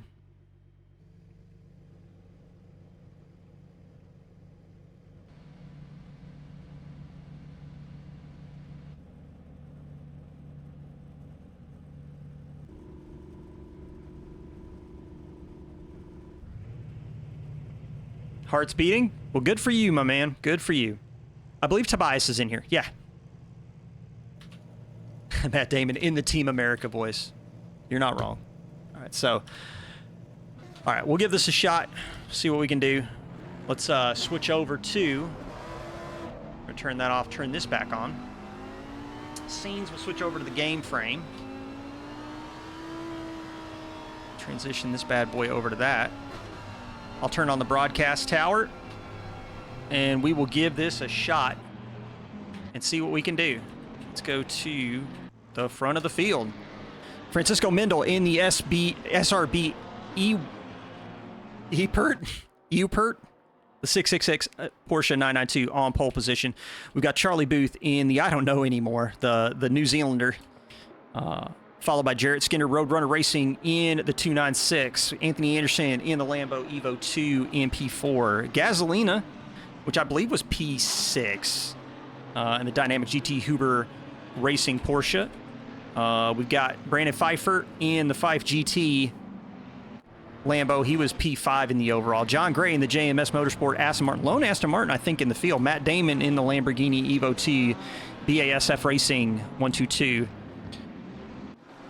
Bob Rosky Racing, Dimitri Othwal in the 33 P9. And then we've got Tobias Gable in the TG Racing Esper Audi R8, one of the few R8s in the field. Tom Foose in the Yitzcow Racing M4 Sellout on track. Jace Wright in the K-Pax Lamborghini P12. Lewis Rickard in the Tobbs Esports AMG. I believe that is Ricard. Apologies for saying it wrong there. Christoph Arts in the Icarus 296. Andrew Hayes in the Squadra Corsa Lamborghini. We got Alejandro Aguilar in the Nissan GTR for Akina Speed Stars. Drew Burakovsky in the Fuchsia Competition Esports Lamborghini. Andrew Hayes in the Squadra Corsa Lamborghini. Terry Driscoll in the Team WRT BMW M4. Miko Lepala in the Team Cake Pinecone Lamborghini. I love that. Mike Burkhoff in the 992. Matt Kamitsky in the Ferrari. Timothy Glendenning in the Audi. Rocky Rocco in the 296. Vadik Odistyev in the Bentley. We got some people starting from the pits as well. We're going to get set up for the start of this race. Hopefully, if it'll let me switch the camera angle. There we go. All right. Rolling to the control line as we get started. Switch over to the in-game. And we're green. Both the Porsches off to a good start. We got Anthony Anderson making a charge up the outside, but he's going to have to deal with the 296 late on the brakes into the Andretti hairpin. Looking clean so far. Oh, but there's a huge collection. Huge collection through the field. Let's see if we can snap over there real fast. Cars going everywhere. That is definitely going to be one for the stewards. We do have a penalty point system. There is increased penalties for the start of the race. Lots of cars getting involved. I think that was inside the top 10 too. So that was like a big incident. Sorry, I'm using the camera controls manually to move around. Charlie Booth, Francisco Mendel. Does look like Anthony Anderson missed out. Oh man, he just barely missed Jarrett Skinner's bumper. We're underway. Oh, it didn't transition correctly. Let me see if I can get that pulled up for you. Sorry about that.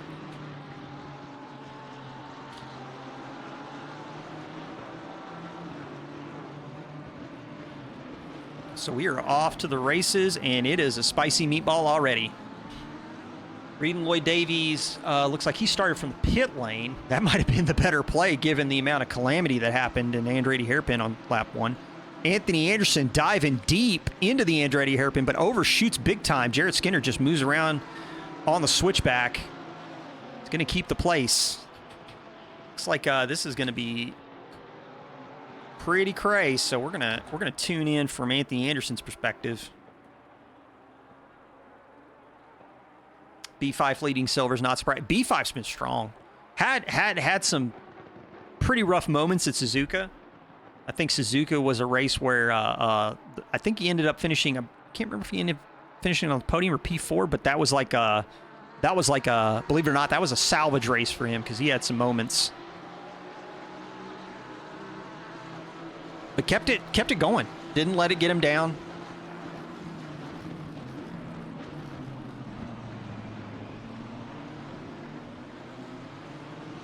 field's stabilizing a little bit now. It looks like Dimitri Othwal was involved in some of that lap 1 shenanigans. We're going to jump on board with Tom Foose in the M4 sellout. Actually, I am going to leave autopilot off right now. Managing all these controls after getting back, trying to get used to being in the booth again is kind of tricky, not gonna lie. Switch over to, I wanted this to be blank. There we go. Sorry about that. So let's get the position gaps turned on in ACC TV. Get that turned on for you all.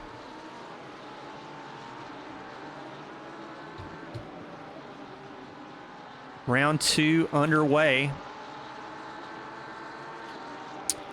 He was involved, I think, in some of the early lap shenanigans, the first lap shenanigans. So, yeah, he dropped to P26 in the pits right now, probably getting some repairs. I think there might have been some damage.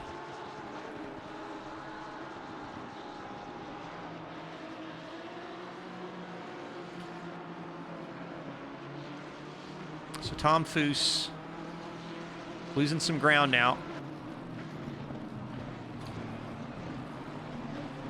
Anthony Anderson kind of holding up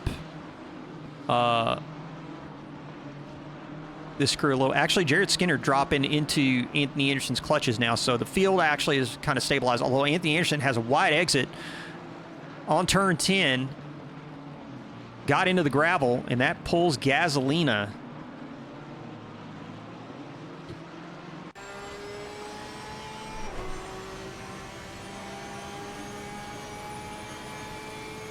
Well, I mean, if he pulls that off, running long and getting in clean air might be the play here, because Laguna can get really spicy with this many cars.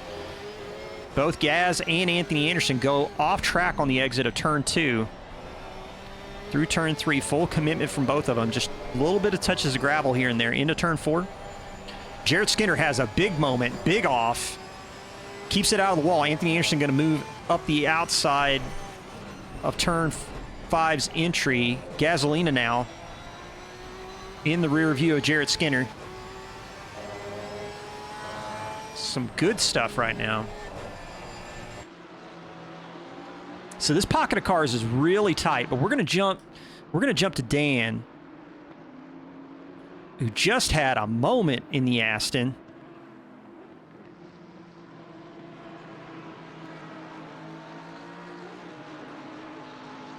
I believe that was Dan in the Aston that just had that. Oh, no, it was Timothy Glendenning having a moment in the Aston on exit of turn 5. Did Skinner pit? Skinner is in the pits, actually, yes. No, not in the pits. Looks like he had something happen. He dropped down the order big time. Now he's going to the pits.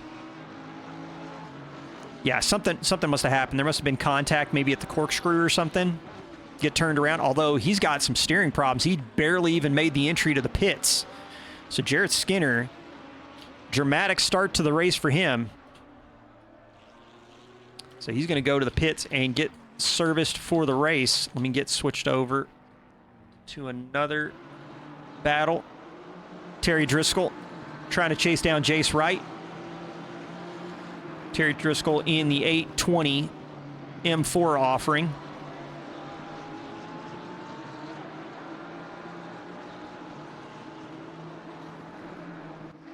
Mike Burkhoff is moving up the order after the start of this race.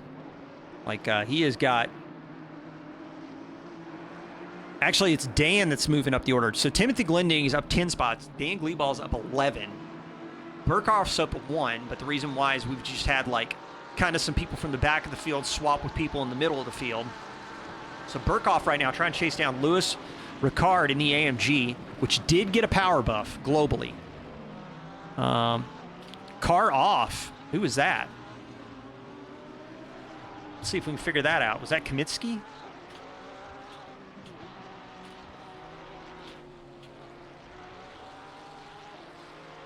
Kamitsky looks like he's limping that number 5. Although he's back up to speed now. Not going to pit. Oh, is Kesar? Good cat. Good eye. Good eye, sir. This is just a straight up gaggle right here.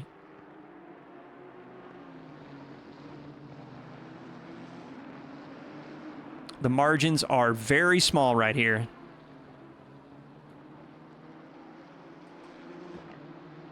Looks like Lewis Rickard's trying to find a way around.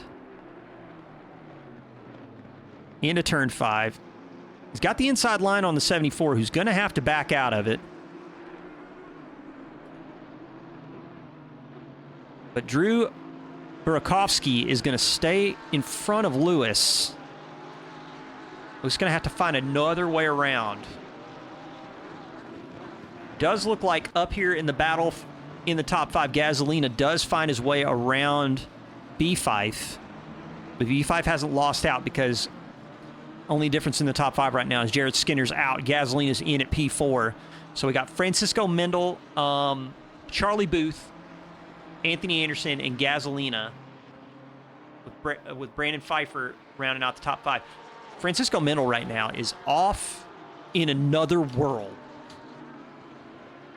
right now. Like, last lap was a 22.952, although Charlie Booth actually is a little bit quicker. Actually, Anthony Anderson's a little bit quicker. So the field is starting to tighten up a little bit. I should go check my relatives to make sure that I know what I'm talking about. Gaz did not start ahead of B5. Gaz was in P6. I think Fife was P5 for qualifying, if I remember correctly. On pace, Gaz is a monster, but I do think he qualified behind B5. Yeah, Booth is catching. I'm going to get the camera switched over right now. 7/10 between them.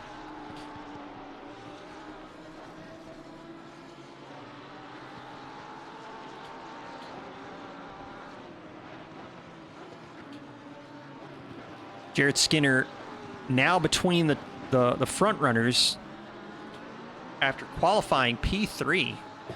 Tough race for Skinner in the Roadrunner Racing 296.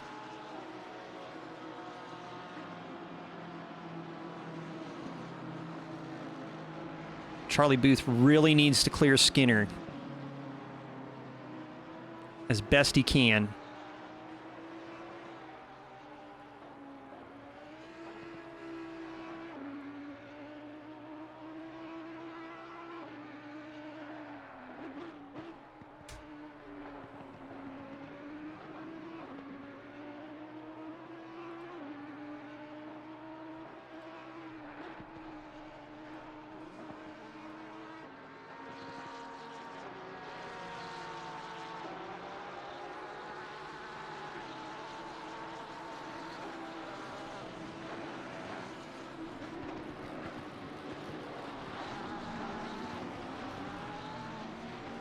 Charlie Booth struggling to get around Skinner and just losing ground.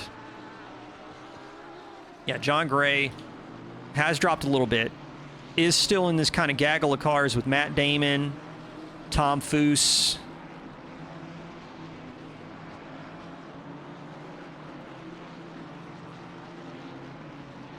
I actually think I got Glendenning and John Gray mixed up because I remember Glendenning running the Aston last season. John Gray currently P8 down one spot, 25.515 last lap.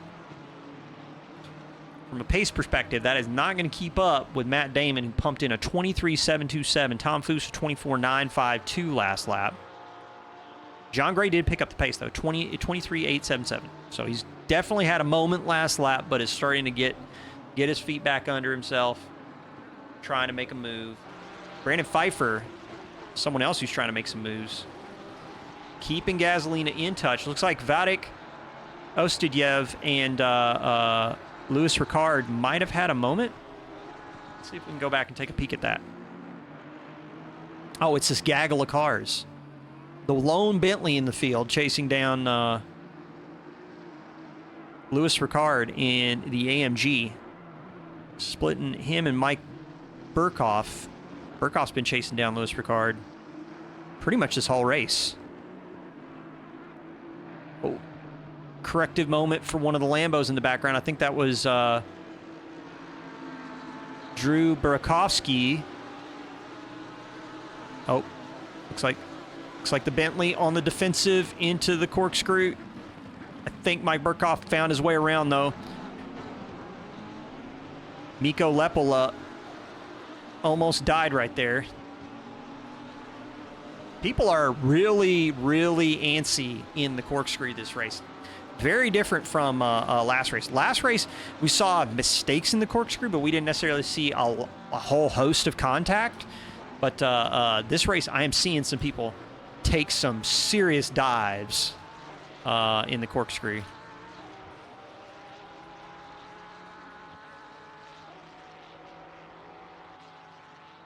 So that's going to fill out a little bit. John Gray again, chasing down Tom Foose. John Gray in the number 14 Aston Martin chasing down the YCR, the Yitcal Racing M4. We did have some scratches from Yitcal Racing. I believe You're My Boy Blue was one of the scratches due to travel conflicts getting to California, which I don't know what mode of transportation are you taking to get to California that you missed the race. Maybe covered wagon.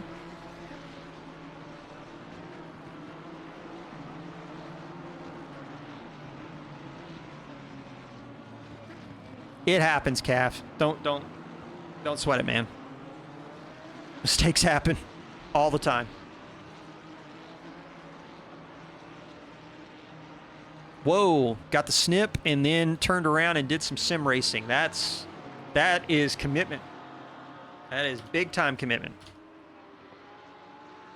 Going back through the field now, we've got Jace Wright, half second behind Christoph Artz in the 36.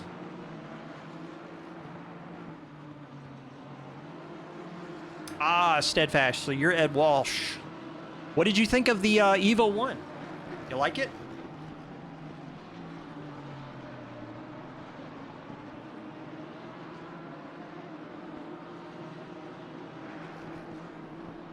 Jason's dropping back a little bit. Let's take a peek at Rocky Rocco, who's trying to find his way around Rob Kesar.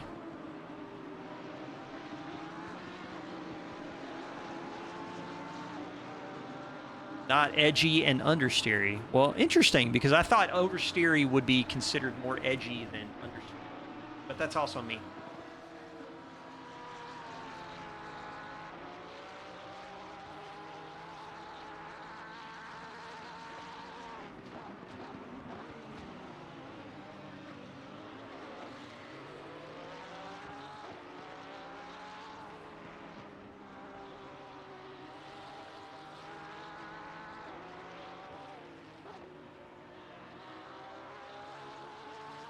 B5 overtaking? Let's go check that out. Fife on Gasolina.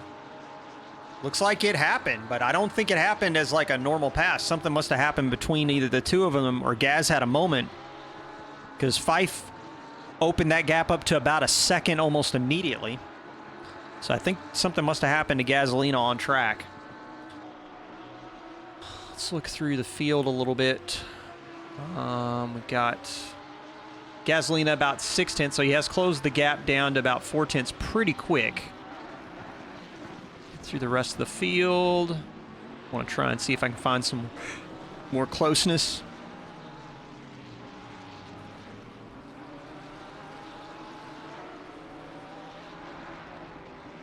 Interesting. Turn 11 is one of those corners that you have to kind of like really figure it out. So Tobias going to get out of the way. Going to let Fife and Gasolina through. So if Tobias's early pit strategy was one of those to try and make a play by overcutting, it's not working for him from a blue flag perspective, because he's already got caught by the front runners, at least down to P5. P15 looks like tight racing. Let's go check out P15. So P15 is Timothy Glendenning. So he's about 7/10 off Lewis. And then we've got Mike Burkhoff right behind him. Maybe not now. Yeah, I mean, the thing about Laguna in particular, Laguna like can change very quickly. Someone makes a mistake on a corner exit, all of a sudden they fall into the clutches of someone from behind. It's very common for that kind of stuff to happen at Laguna. But from Burkhoff's perspective, it does look like he's pretty close.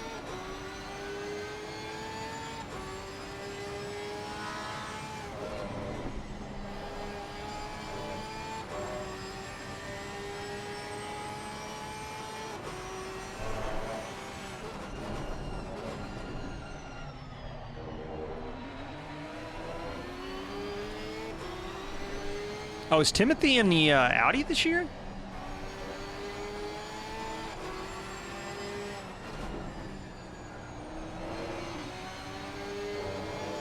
Burkhoff really needs to clear Glendenning. Oh, bad exit. This could be it. This could be it. Down the start-finish straightaway they go. So he's lined up very cleanly on the inside. Glendenning's really going to have trouble to try and move over to cut off the corner entry late on the brakes, which the Porsche is fantastic at. Forces Glendenning on the wide line. That's a clinical pass. That right there is the good stuff. Although Glendenning going to immediately come back and try and make a play for turn 3, but didn't have the corner acceleration out of turn 2 that the Porsche has. Straight line speed of the Audi not really going to showcase here at Laguna the same way it will at other courses. Jarrett Skinner on the recovery drive caught up to Tobias Gable. Tobias wide on the exit of 10. Having a bit of a moment. Slow exit out at turn 11. But it's going to stay in front. Let's take a peek. Christoph Artz is about a 10th on Jace Wright. This is going to be a spicy meatball into turn 2. Through the kink. Christoph is on the inside of Jace, but breaks early. Interesting. Leads to a very awkward corner entry for both of them. And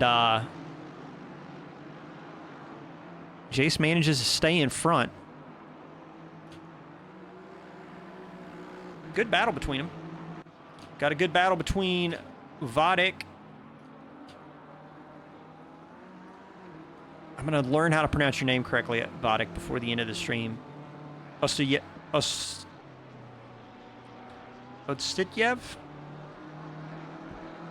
and Drew Burakovsky going at it. Only a couple of dimes between them in terms of time on the table.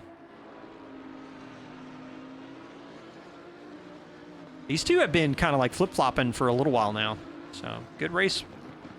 Good race happening between these two. Francisco Mendel checked out. 1.2 seconds between him and Charlie Booth. Although he's had a bit of a slow lap. I wonder if he's running into some traffic.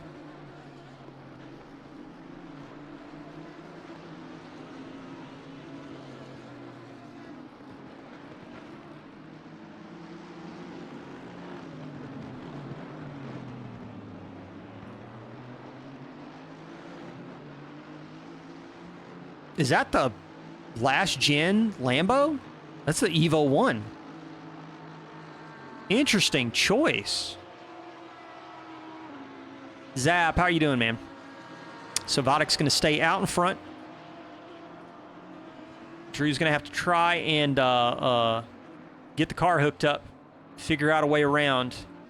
In the meantime, we'll tune into Louis Ricard as he's chasing down Dan Gleeballs in the number 92 Aston Martin. Gen 1 for the win. Hey, man, if you can drive it fast, more power to you. I like the car. I just could never get the traction control. I could never figure out the traction control. It felt like instead of a sophisticated computer assist, it felt like I was operating like a 1990s graphing calculator.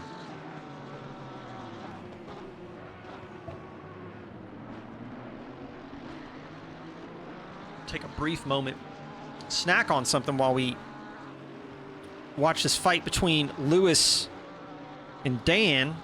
I'll go on mute so you guys don't have to hear me chomp.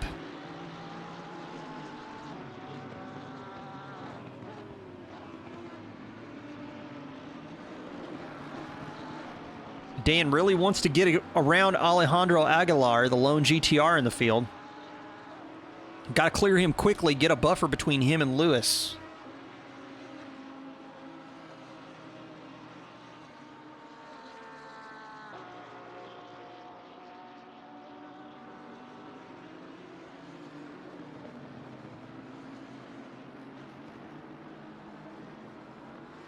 Nothing at all wrong with graphing calculators as a piece of technology.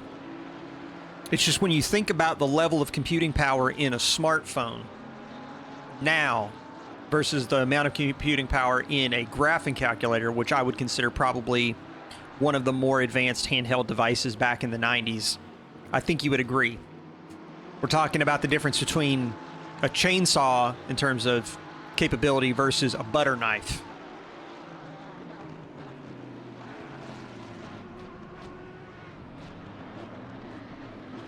Ooh, Dan just hammers the curb on the exit. Oh, they're going to touch. Both him and Lewis. Oh, Lewis catches the inside curb. Big time bounce. Big time bounce for Lewis. Got to try and get that back out on track. That is super unfortunate. That was a good fight.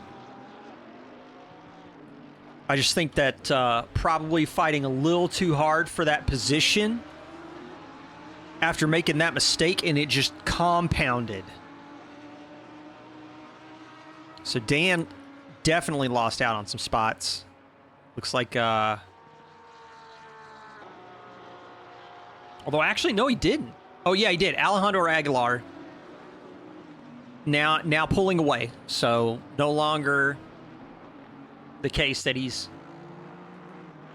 looming large in Alejandro's rear view. That was tough. That was tough. You think that was tough racing? You think that was just good hard racing? I personally thought that the move to the inside on turn 9 after basically bottling the exit of the corkscrew was a bit cheeky, if I'm honest. I'm not a steward, so my opinion does not matter at all one way or the other in terms of the ruling. But yeah.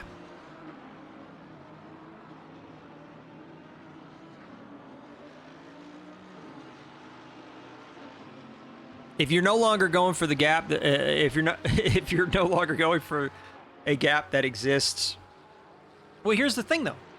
He wasn't going for the gap. He's trying to cover off Lewis, who didn't bottle the exit of the corkscrew.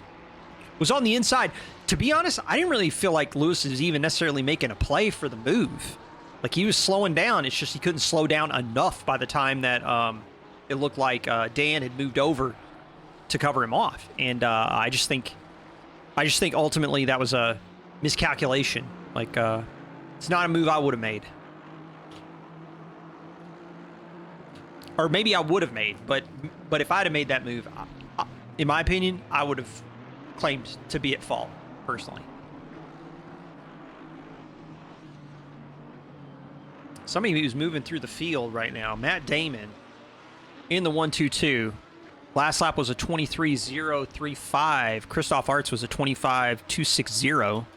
So Christoph, not really off pace so much as was definitely struggling last lap.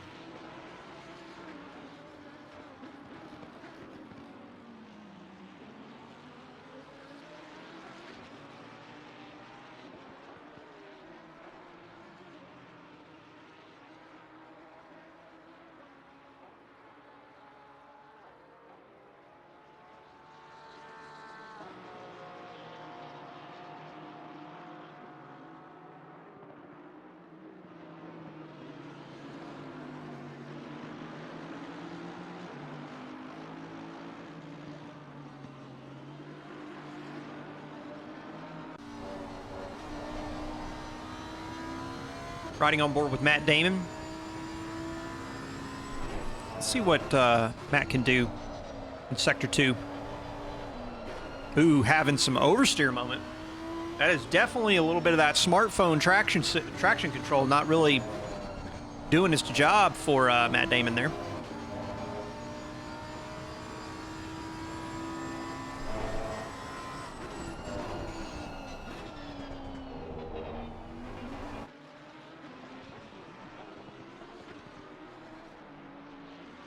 Switch over, Mike Burkhoff catching up to Alejandro Aguilar. So the whole like layout of like who's where has like shifted a little bit.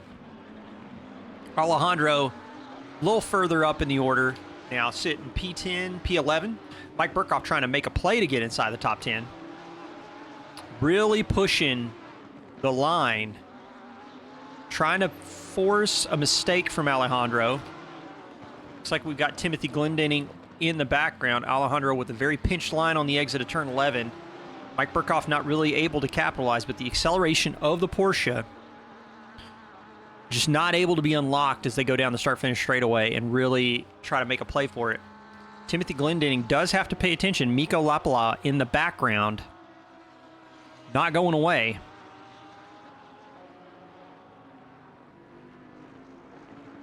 The Matt Damon. You are absolutely correct. Academy Award winner. Star of the Bourne Identity.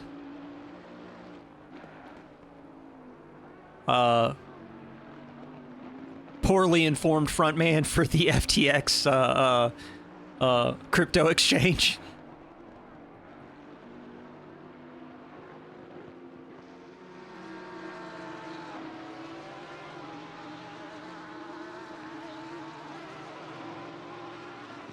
Actually, let's do this. We're going to go to Alejandro's rear wing cam. I just want to see this train of cars duking it out.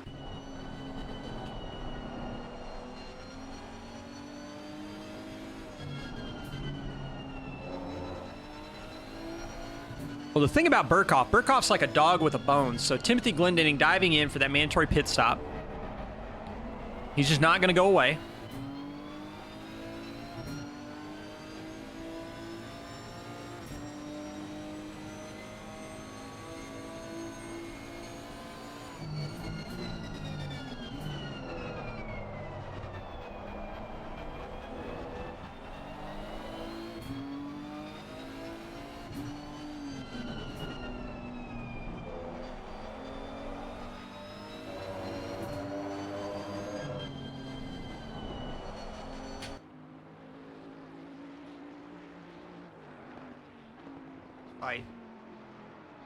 This is the close one on track right now. We got some front runners that have pitted, which I have missed, and I apologize for that. So Francisco Mendel pitted. It does look like Charlie Booth has leapfrogged Francisco Mendel in the pits. We still have people in front that have yet to take their mandatory pit stop. Brandon Pfeiffer's going into the pits right now. So apologies to everyone at home for burying the lead on that one. But I'm looking right now, and it seems like in terms of average lap pace, we haven't seen what Charlie Booth can do yet. Because last lap for him was a 1:28.012, so that's probably out lap. And we've only got Francisco Mendel's in lap time. Booth going to come across the line here in a minute. B5 in the pits. He's going to cycle behind Charlie Booth, Francisco Mendel. Waiting to see. So Booth comes across the line 23.360, so definitely quick. Although Anthony Anderson, who's in front right now, 23.535 last lap. Gasolina, 22.715. That's like 0.2 off the fastest lap of the race.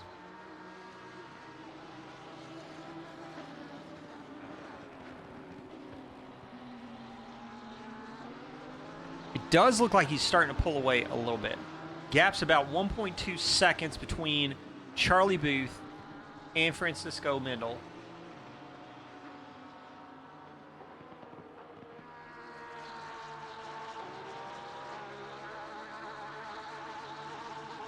Mikko Lapala got close to Alejandro Aguilar and it immediately just drops off. Back to 3.5 seconds. Charlie Booth's going to catch up to Miko.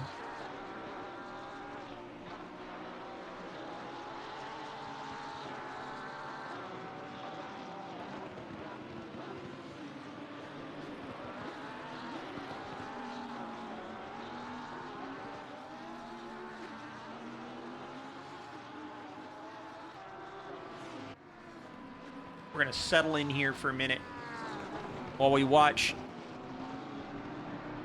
what were the front runners.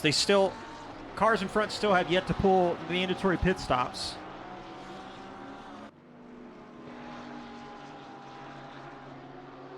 Charlie Booth's got pace on Francisco Mendel right now. 23.120 last lap to Mendel's 23.477. So it looks like when following in traffic, Mendel not really putting up the pace figures that he was when he was out in front in clear air.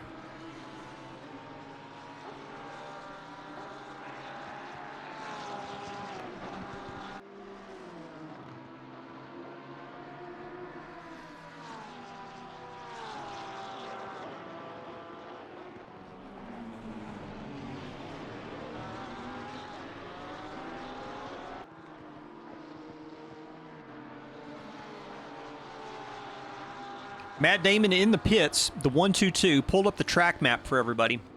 We're going to see Miko Lepolow's going in.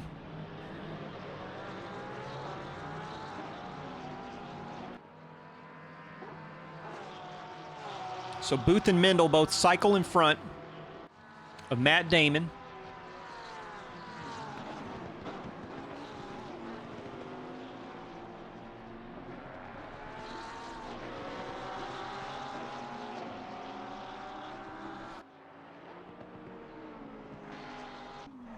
Anthony Anderson into the pits now.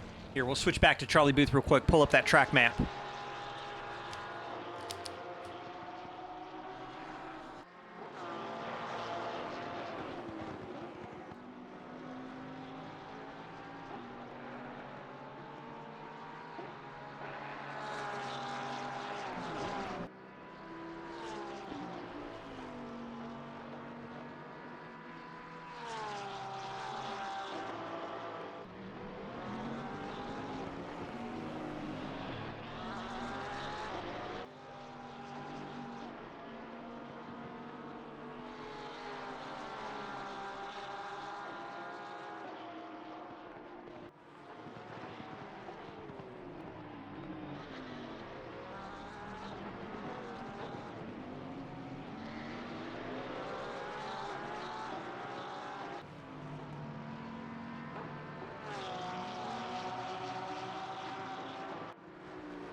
So Anderson cycles out behind Booth and Mendel.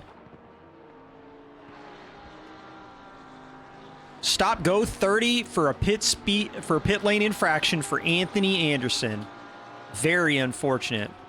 Unlucky.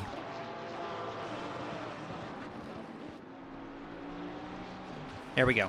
Sorry about that, folks. I thought I had the right click to get the track map to turn off. I'm sorry to hear about that, TG. Sorry to hear that the race was tough like that.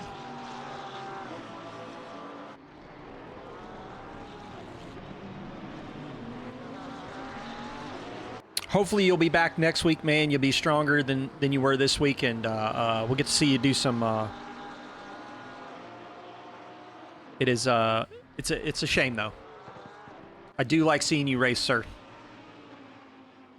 So Andrew Haynes going to drop back to about 1 second behind Brandon Pfeiffer. We're going to take a peek. Don't really have a lot of close fights right now. The field's starting to spread out a lot. Timothy Glendenning is 4/10 back from Rob Keesar.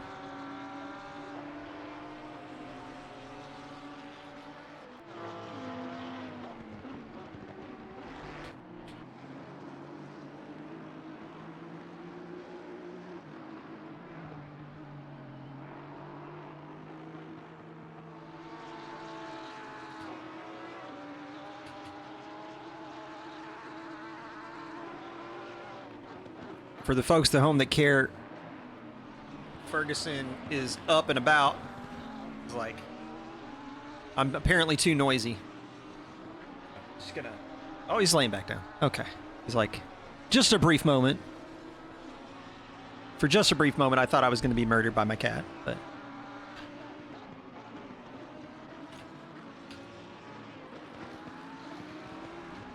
So the gap between Keesar and Timothy Glendinning now opening up. So the only person that has not pulled the mandatory pit stop yet, Jace Wright, Mike Burkhoff, Andrew Haynes. Yeah, that's it. That's the field that has yet to pull the pit stop off. Francisco Mendel picking the pace back up. Last lap for Charlie Booth, 23.2. Whoa. Never mind. Just updated. Charlie Booth put his foot down, 22.810. Definitely fastest man on track right now. Francisco Mendel, 23.645. So Booth's going to try and start to pull a gap on Francisco Mendel.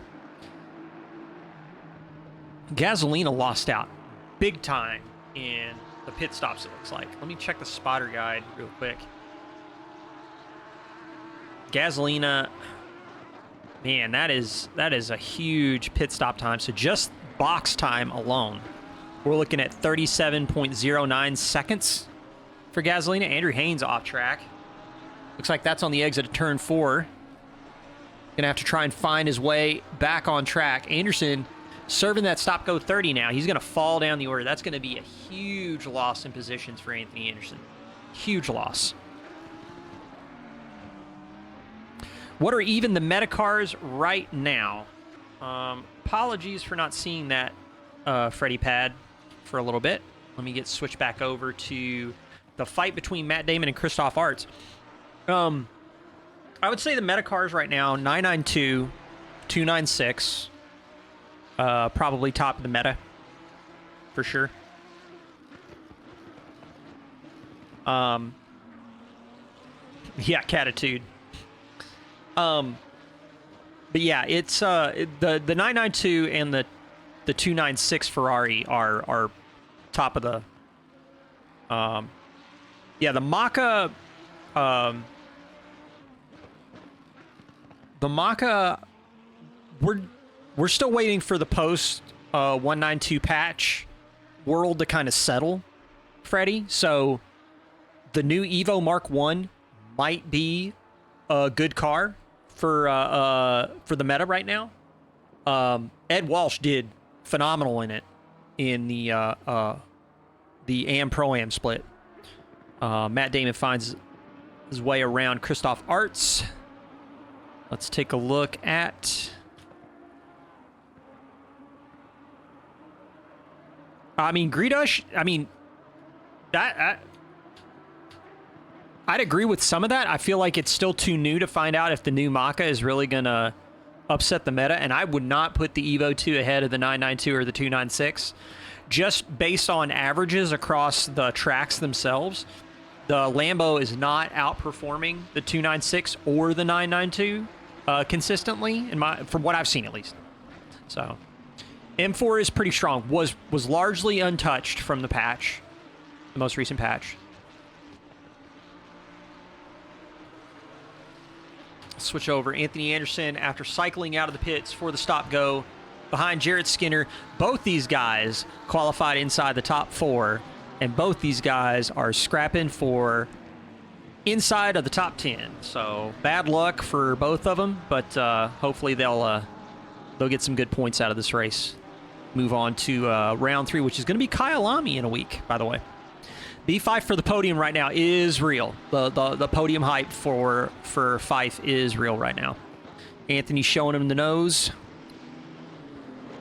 I believe Jarrett Skinner qualified in front of Anderson. Anderson historically really strong at developing pace throughout a race, whereas most people tend to drop off. So I'm kind of interested to see what Anthony does. And Jarrett's a pretty strong competitor and seems to have the 296 kind of figured out. So definitely not going to be a pushover for Anderson to just drive around him. Yeah, the Fife podium hype is real right now. Let's switch over to Actually, we're going to stay on Anderson because that 4/10 right now, although he had a bit of a moment right there on the exit of turn 4. Look who's looming in the background there. There's Mr. Mike Burkhoff.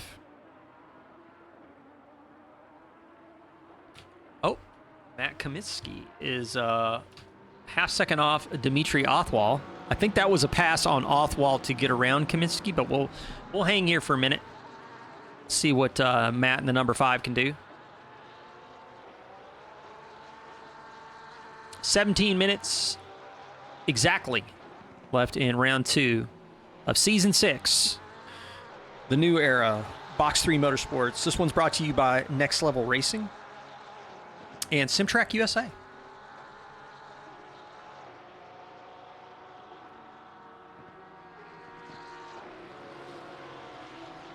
I want to take an opportunity to thank you all for coming to join us on your Memorial Day weekend. It's been a lot of fun getting to drive a broadcast again. Definitely a bumpy road. Like, I definitely don't have my setup completely dialed in for doing the main chair at Box 3, but it's been fun and it's been a good experience. I do miss having Molson around. It is fun to have Molson in the chair alongside running the show. To bounce question and ideas off of him. He'll be back next week for Kyalami.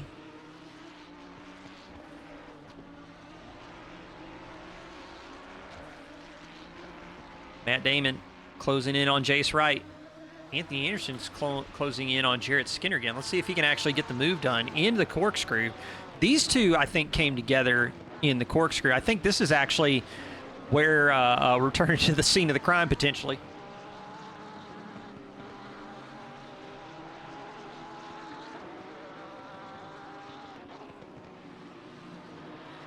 Did Gasolina have a moment with John Gray? He's fallen down the order.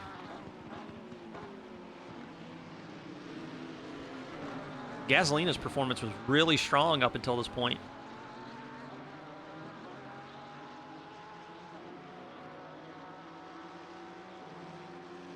Anthony on the inside this time. Can he hold the inside line? This time he does.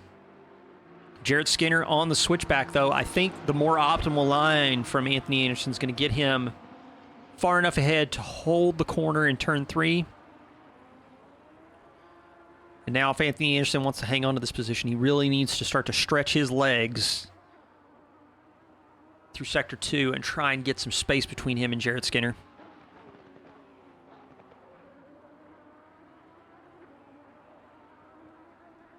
Alejandro Aguilar and Luis Ricard are going at it.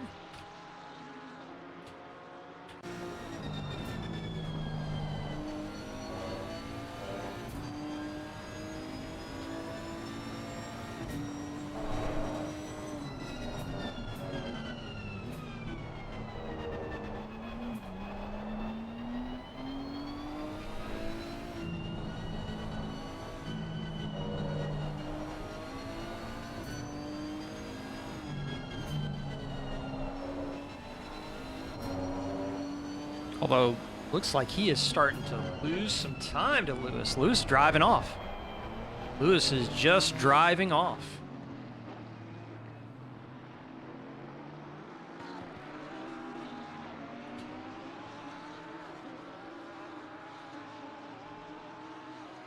Ooh, Matt Damon and Jace Wright, again, coming close.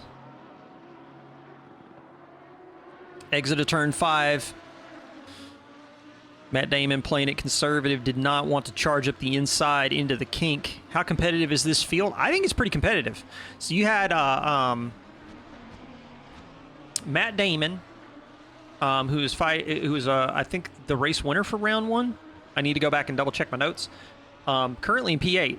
Anthony Anderson was up there too for quite a bit of time. Fife was not inside the podium, I think, nor was Charlie Booth or Francisco Mendel. So we've kind of had a bit of a flip-flop from things have been flipping around. Let me actually pull up the notes real quick because I want to make sure that I'm not speaking out of school. So if we go to the race results for Suzuka, Let's do the pro category. Can I not view the pro category seriously?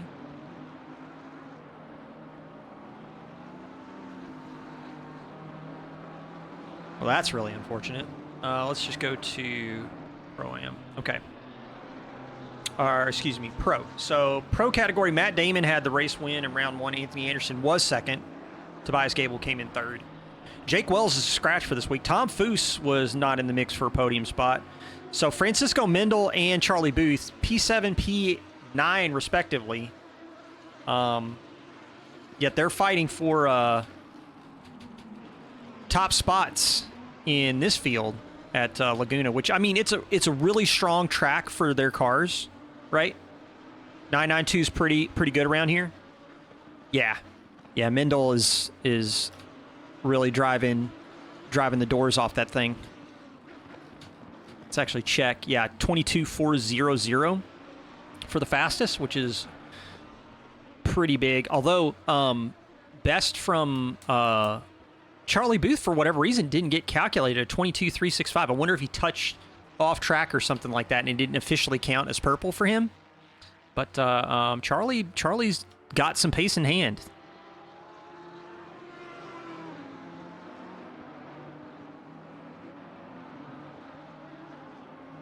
Oh, no. I believe that was, is that Bentley? Oh, 22.215 right now from Anthony Anderson, who is moving like light speed.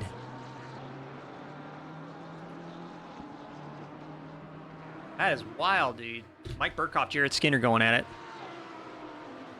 Now, these two have raced before, so they're well aware of each other's tendencies. So this could be actually a really good battle to tune into. 10 minutes, 35 seconds left in round 2. Charlie Booth in the lead of this race. Francisco Mendel, 7/10 now. So Francisco Mendel really picking up the pace on this last lap in particular. We might have to tune in there in a minute. Brandon Fife is about 8.3 back. Actually, Mendel might try to move right about now.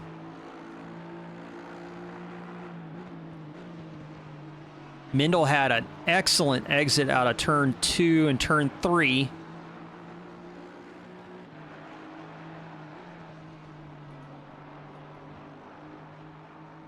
Matt Damon spun. That's unfortunate.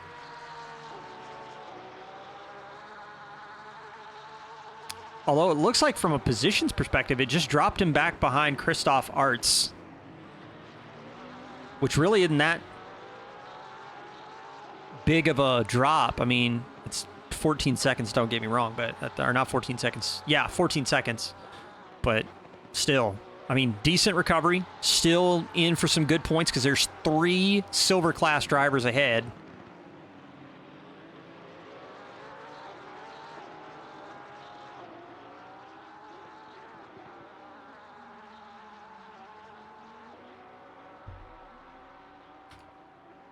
Mikko Lepala. Actually, he lost out somehow. He was 4/10. Now he's up to second. Through the field for the close fights.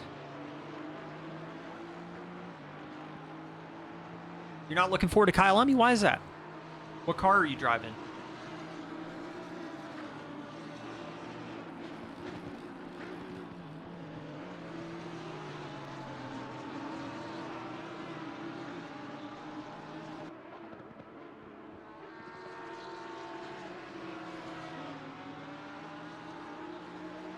Ooh, finishing Le Mans and then doing Kyalami. Oof. Oof. Is that a 6-hour? Oh, yeah, Alex. I hear you, man. Is that the 6-hour?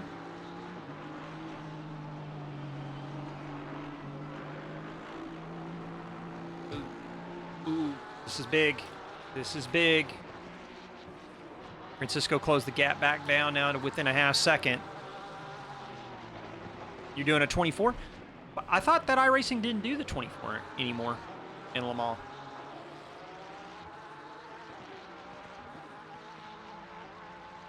Is it like a league race, like a private league?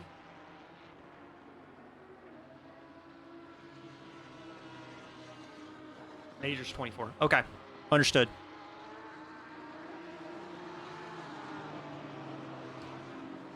Mendel is just not letting Charlie Booth get away at all. Other close fights right now. Burkhoff's trying to catch Jared Skinner. Both Timothy Glendenning and Mikko Lepala are chasing down Rob Kesar in P15.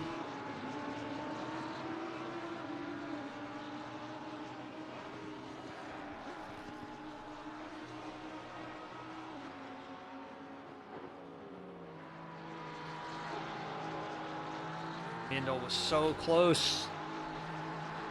Oh, dude. These two are going to be duking it out all the way to the end of the race. We got 6 minutes and 57 seconds left. Dear Lord. Yeah, this could be tight. You're not wrong. Yeah, Booth's ping is usually pretty rough.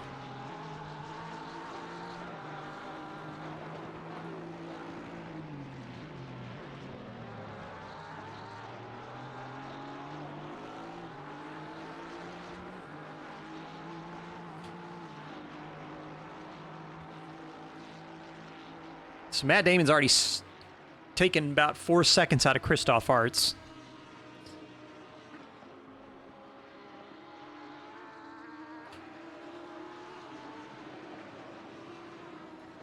I mean, it is. I mean, but at the same time, it's like, what do you do? Like, you start banning people with high pings. It's like, you know. I really wish they could play online too. So, that's me.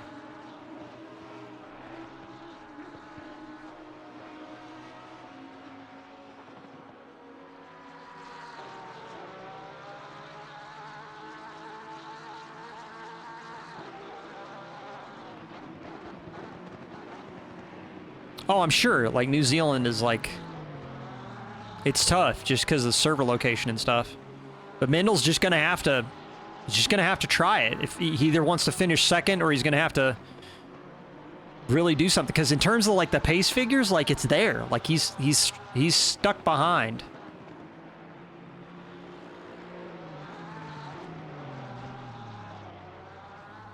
Linus style plug.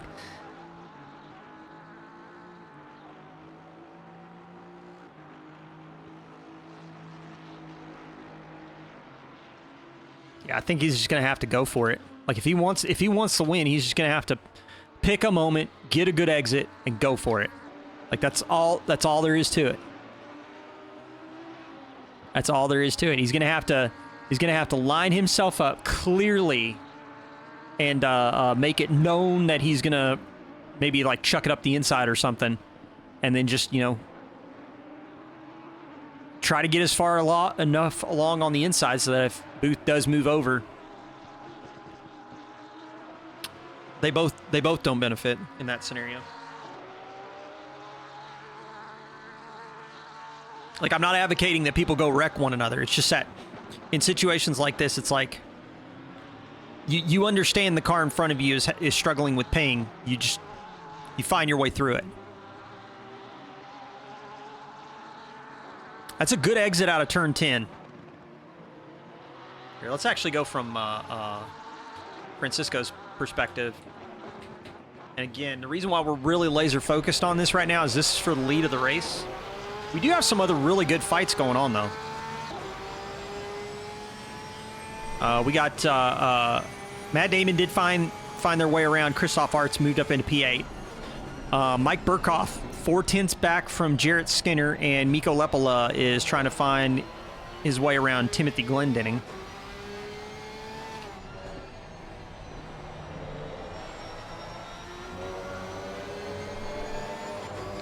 Mike Burkhoff is struggling to get around Jarrett Skinner, but I think he's got the pace in hand. He's got about 2/10, maybe 3 on Jarrett.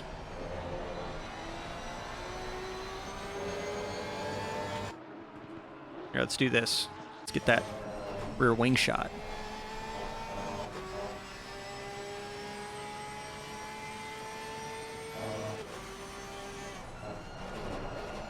Two minutes, 50 seconds left. Francisco's going to have to do something. Although, to be fair, so Charlie Booth's ping may be off the charts, but you know what else is off the charts is lap times. Last lap was a 23.045, fighting with Francisco.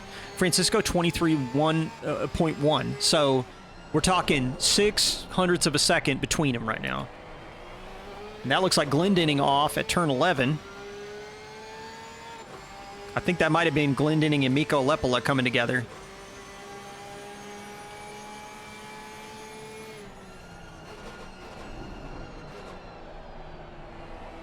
Look at this.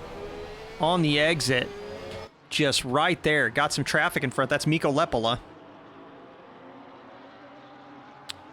Booth is going to want to clear Mikko as fast as he can.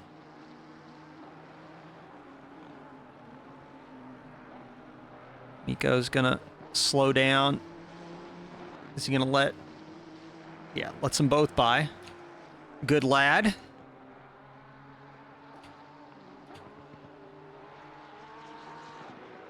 I mean, the next time they come around, it's white flag. So Mendel has already dropped back to a second because of that traffic, which is not what Francisco wanted at all. So he needs to close down quick because he's running out of turns.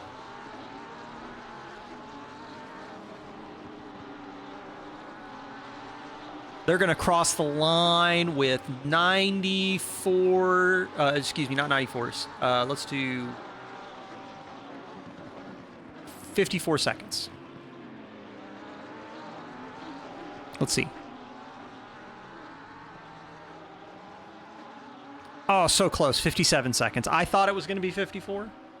Actually, I think probably Francisco would have crossed with 54, but... Actually, no. It would have crossed with 58. Or 56. I'll learn how math works here in a minute. Rest of the field is kind of spread out. This is basically where the race is at right now.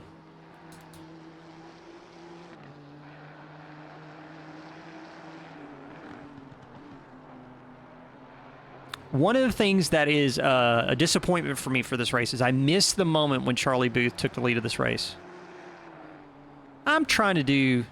No, it's not that hood math. I'm focusing on like a bunch of different things at the same time, and it becomes challenging for me to do things like analytical stuff in my head at the same time while I'm trying to like focus visually on what's going on. Charlie Booth is got to clear Rob Kesar like quickly, because otherwise he's going to have a race to the line, because Mendel's now 7/10.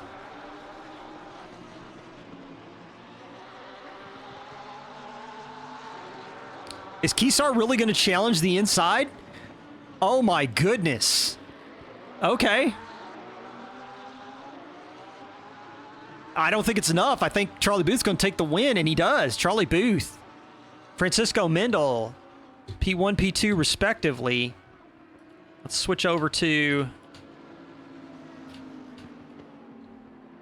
Brandon Fife comes across the line in third. Tom Foose in Sector 3. Looks like he's lined up to take the YCR M4 to a P4 finish. Good result for him. John Gray taking fifth. Gasolina, sixth place. Jace Wright's going to come across the line in seventh once he finishes out the rest of Sector 3 in the 24.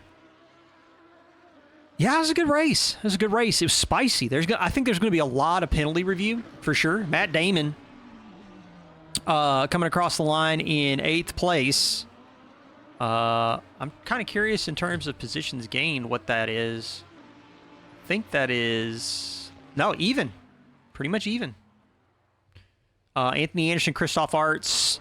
Mike Burkhoff's going to come across the line in 11th, it looks like. No, 12th. Jarrett Skinner. Mike Burkhoff. Louis Ricard. Looks like he's slotted for 13th when he comes across the line. And then Alejandro Aguilar in the 133 GTR going to take the last checkered flag to finish us out. And that is round 2, ladies and gentlemen. That was a wild race. A wild race for sure. Let's go to the let's go to timing and scoring real quick. Apologies. Let me do that real fast. So yeah, Charlie Booth made the move at least I think he made the move in the pit stops, like for sure. In fact, while we got pit link turned on, let's shut it off. I'll switch over to the pit link data real quick, and then I can tell you guys what's what. So if I go over to the pit link data, while we've got timing and scoring pulled up, down to the pit stops, right?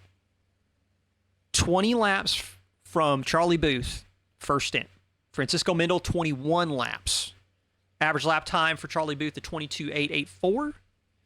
Francisco Mendel, a 22.871. So Mendel definitely had the pace advantage on Booth. But in the pit stops, a 105.584 from line to line for Charlie Booth, and a 105.227 from Mendel. So now I'm kind of curious. I wonder if it was the outlap, because this, I obviously don't have the gap chart in front of me. Actually, I can pull it up real quick. Let me look. So if I switch over to my other chart.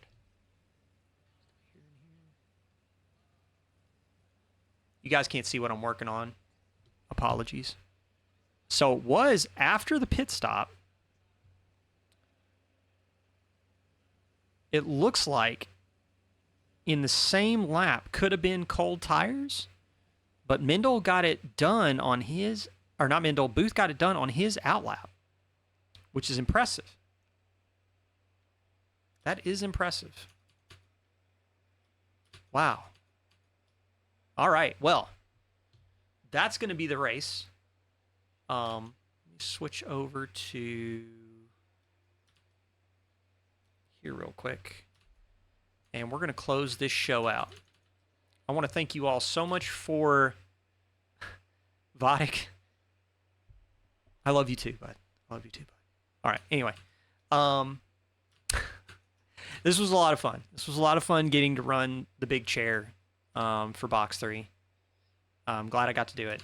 It was a really good experience. I hope you all enjoyed the show. I'm definitely kind of like out of practice, but anyway, it was a lot of fun to get to call a main race, and did miss having Molson in the booth for sure. Man's got personality, and he makes my little nerdiness about this game a little bit softer. But anyway, thanks, Max. Looking forward to Molson being back in the booth with me for round 3. Kyalami coming up, and then we've got Valencia for round 4 the following week. So definitely some fun stuff to watch out for. Definitely go check out the recovery drive this week. I'm sure there's going to be a lot to talk about. That's going to be Wednesday. Be sure and hit the Box 3 Discord for all the relevant information that I might be missing in the outro here. But yeah, I mean, just a really good race. 992 performance at Laguna, still there. Like that's the one. That's like my one big takeaway. Like the Laguna meta, still kind of there. Still Porsche. Ferrari was pretty strong even when it was the 488. So the fact that the 992 and the Ferrari were towards the front end of it, not shocking in my opinion. But yes, Charlie, good race, man. Good race. How did that outlap happen? How did you get around Mendel on the outlap? That's what the data is showing. So I'm kind of curious. Did Mendel have a moment? You don't know? Okay. All right. Fair enough. But congrats to you and to Francisco Mendel. You guys put on a really good show for us here at the end. Anyway, folks, I'm going to call it here. It was a lot of fun. Like I said, back next week, Kyalami. Should be a lot of fun. Yeah, I'm just looking forward to it. Looking forward to having Molson back in the booth, and looking forward to seeing you all with us next week. Thank you so much for spending your Memorial Day weekend here at Box 3, and we'll catch you next week. So I'm Cakes. This is Box 3 Season 6. We're signing off. Again, thanks, guys. See you next week.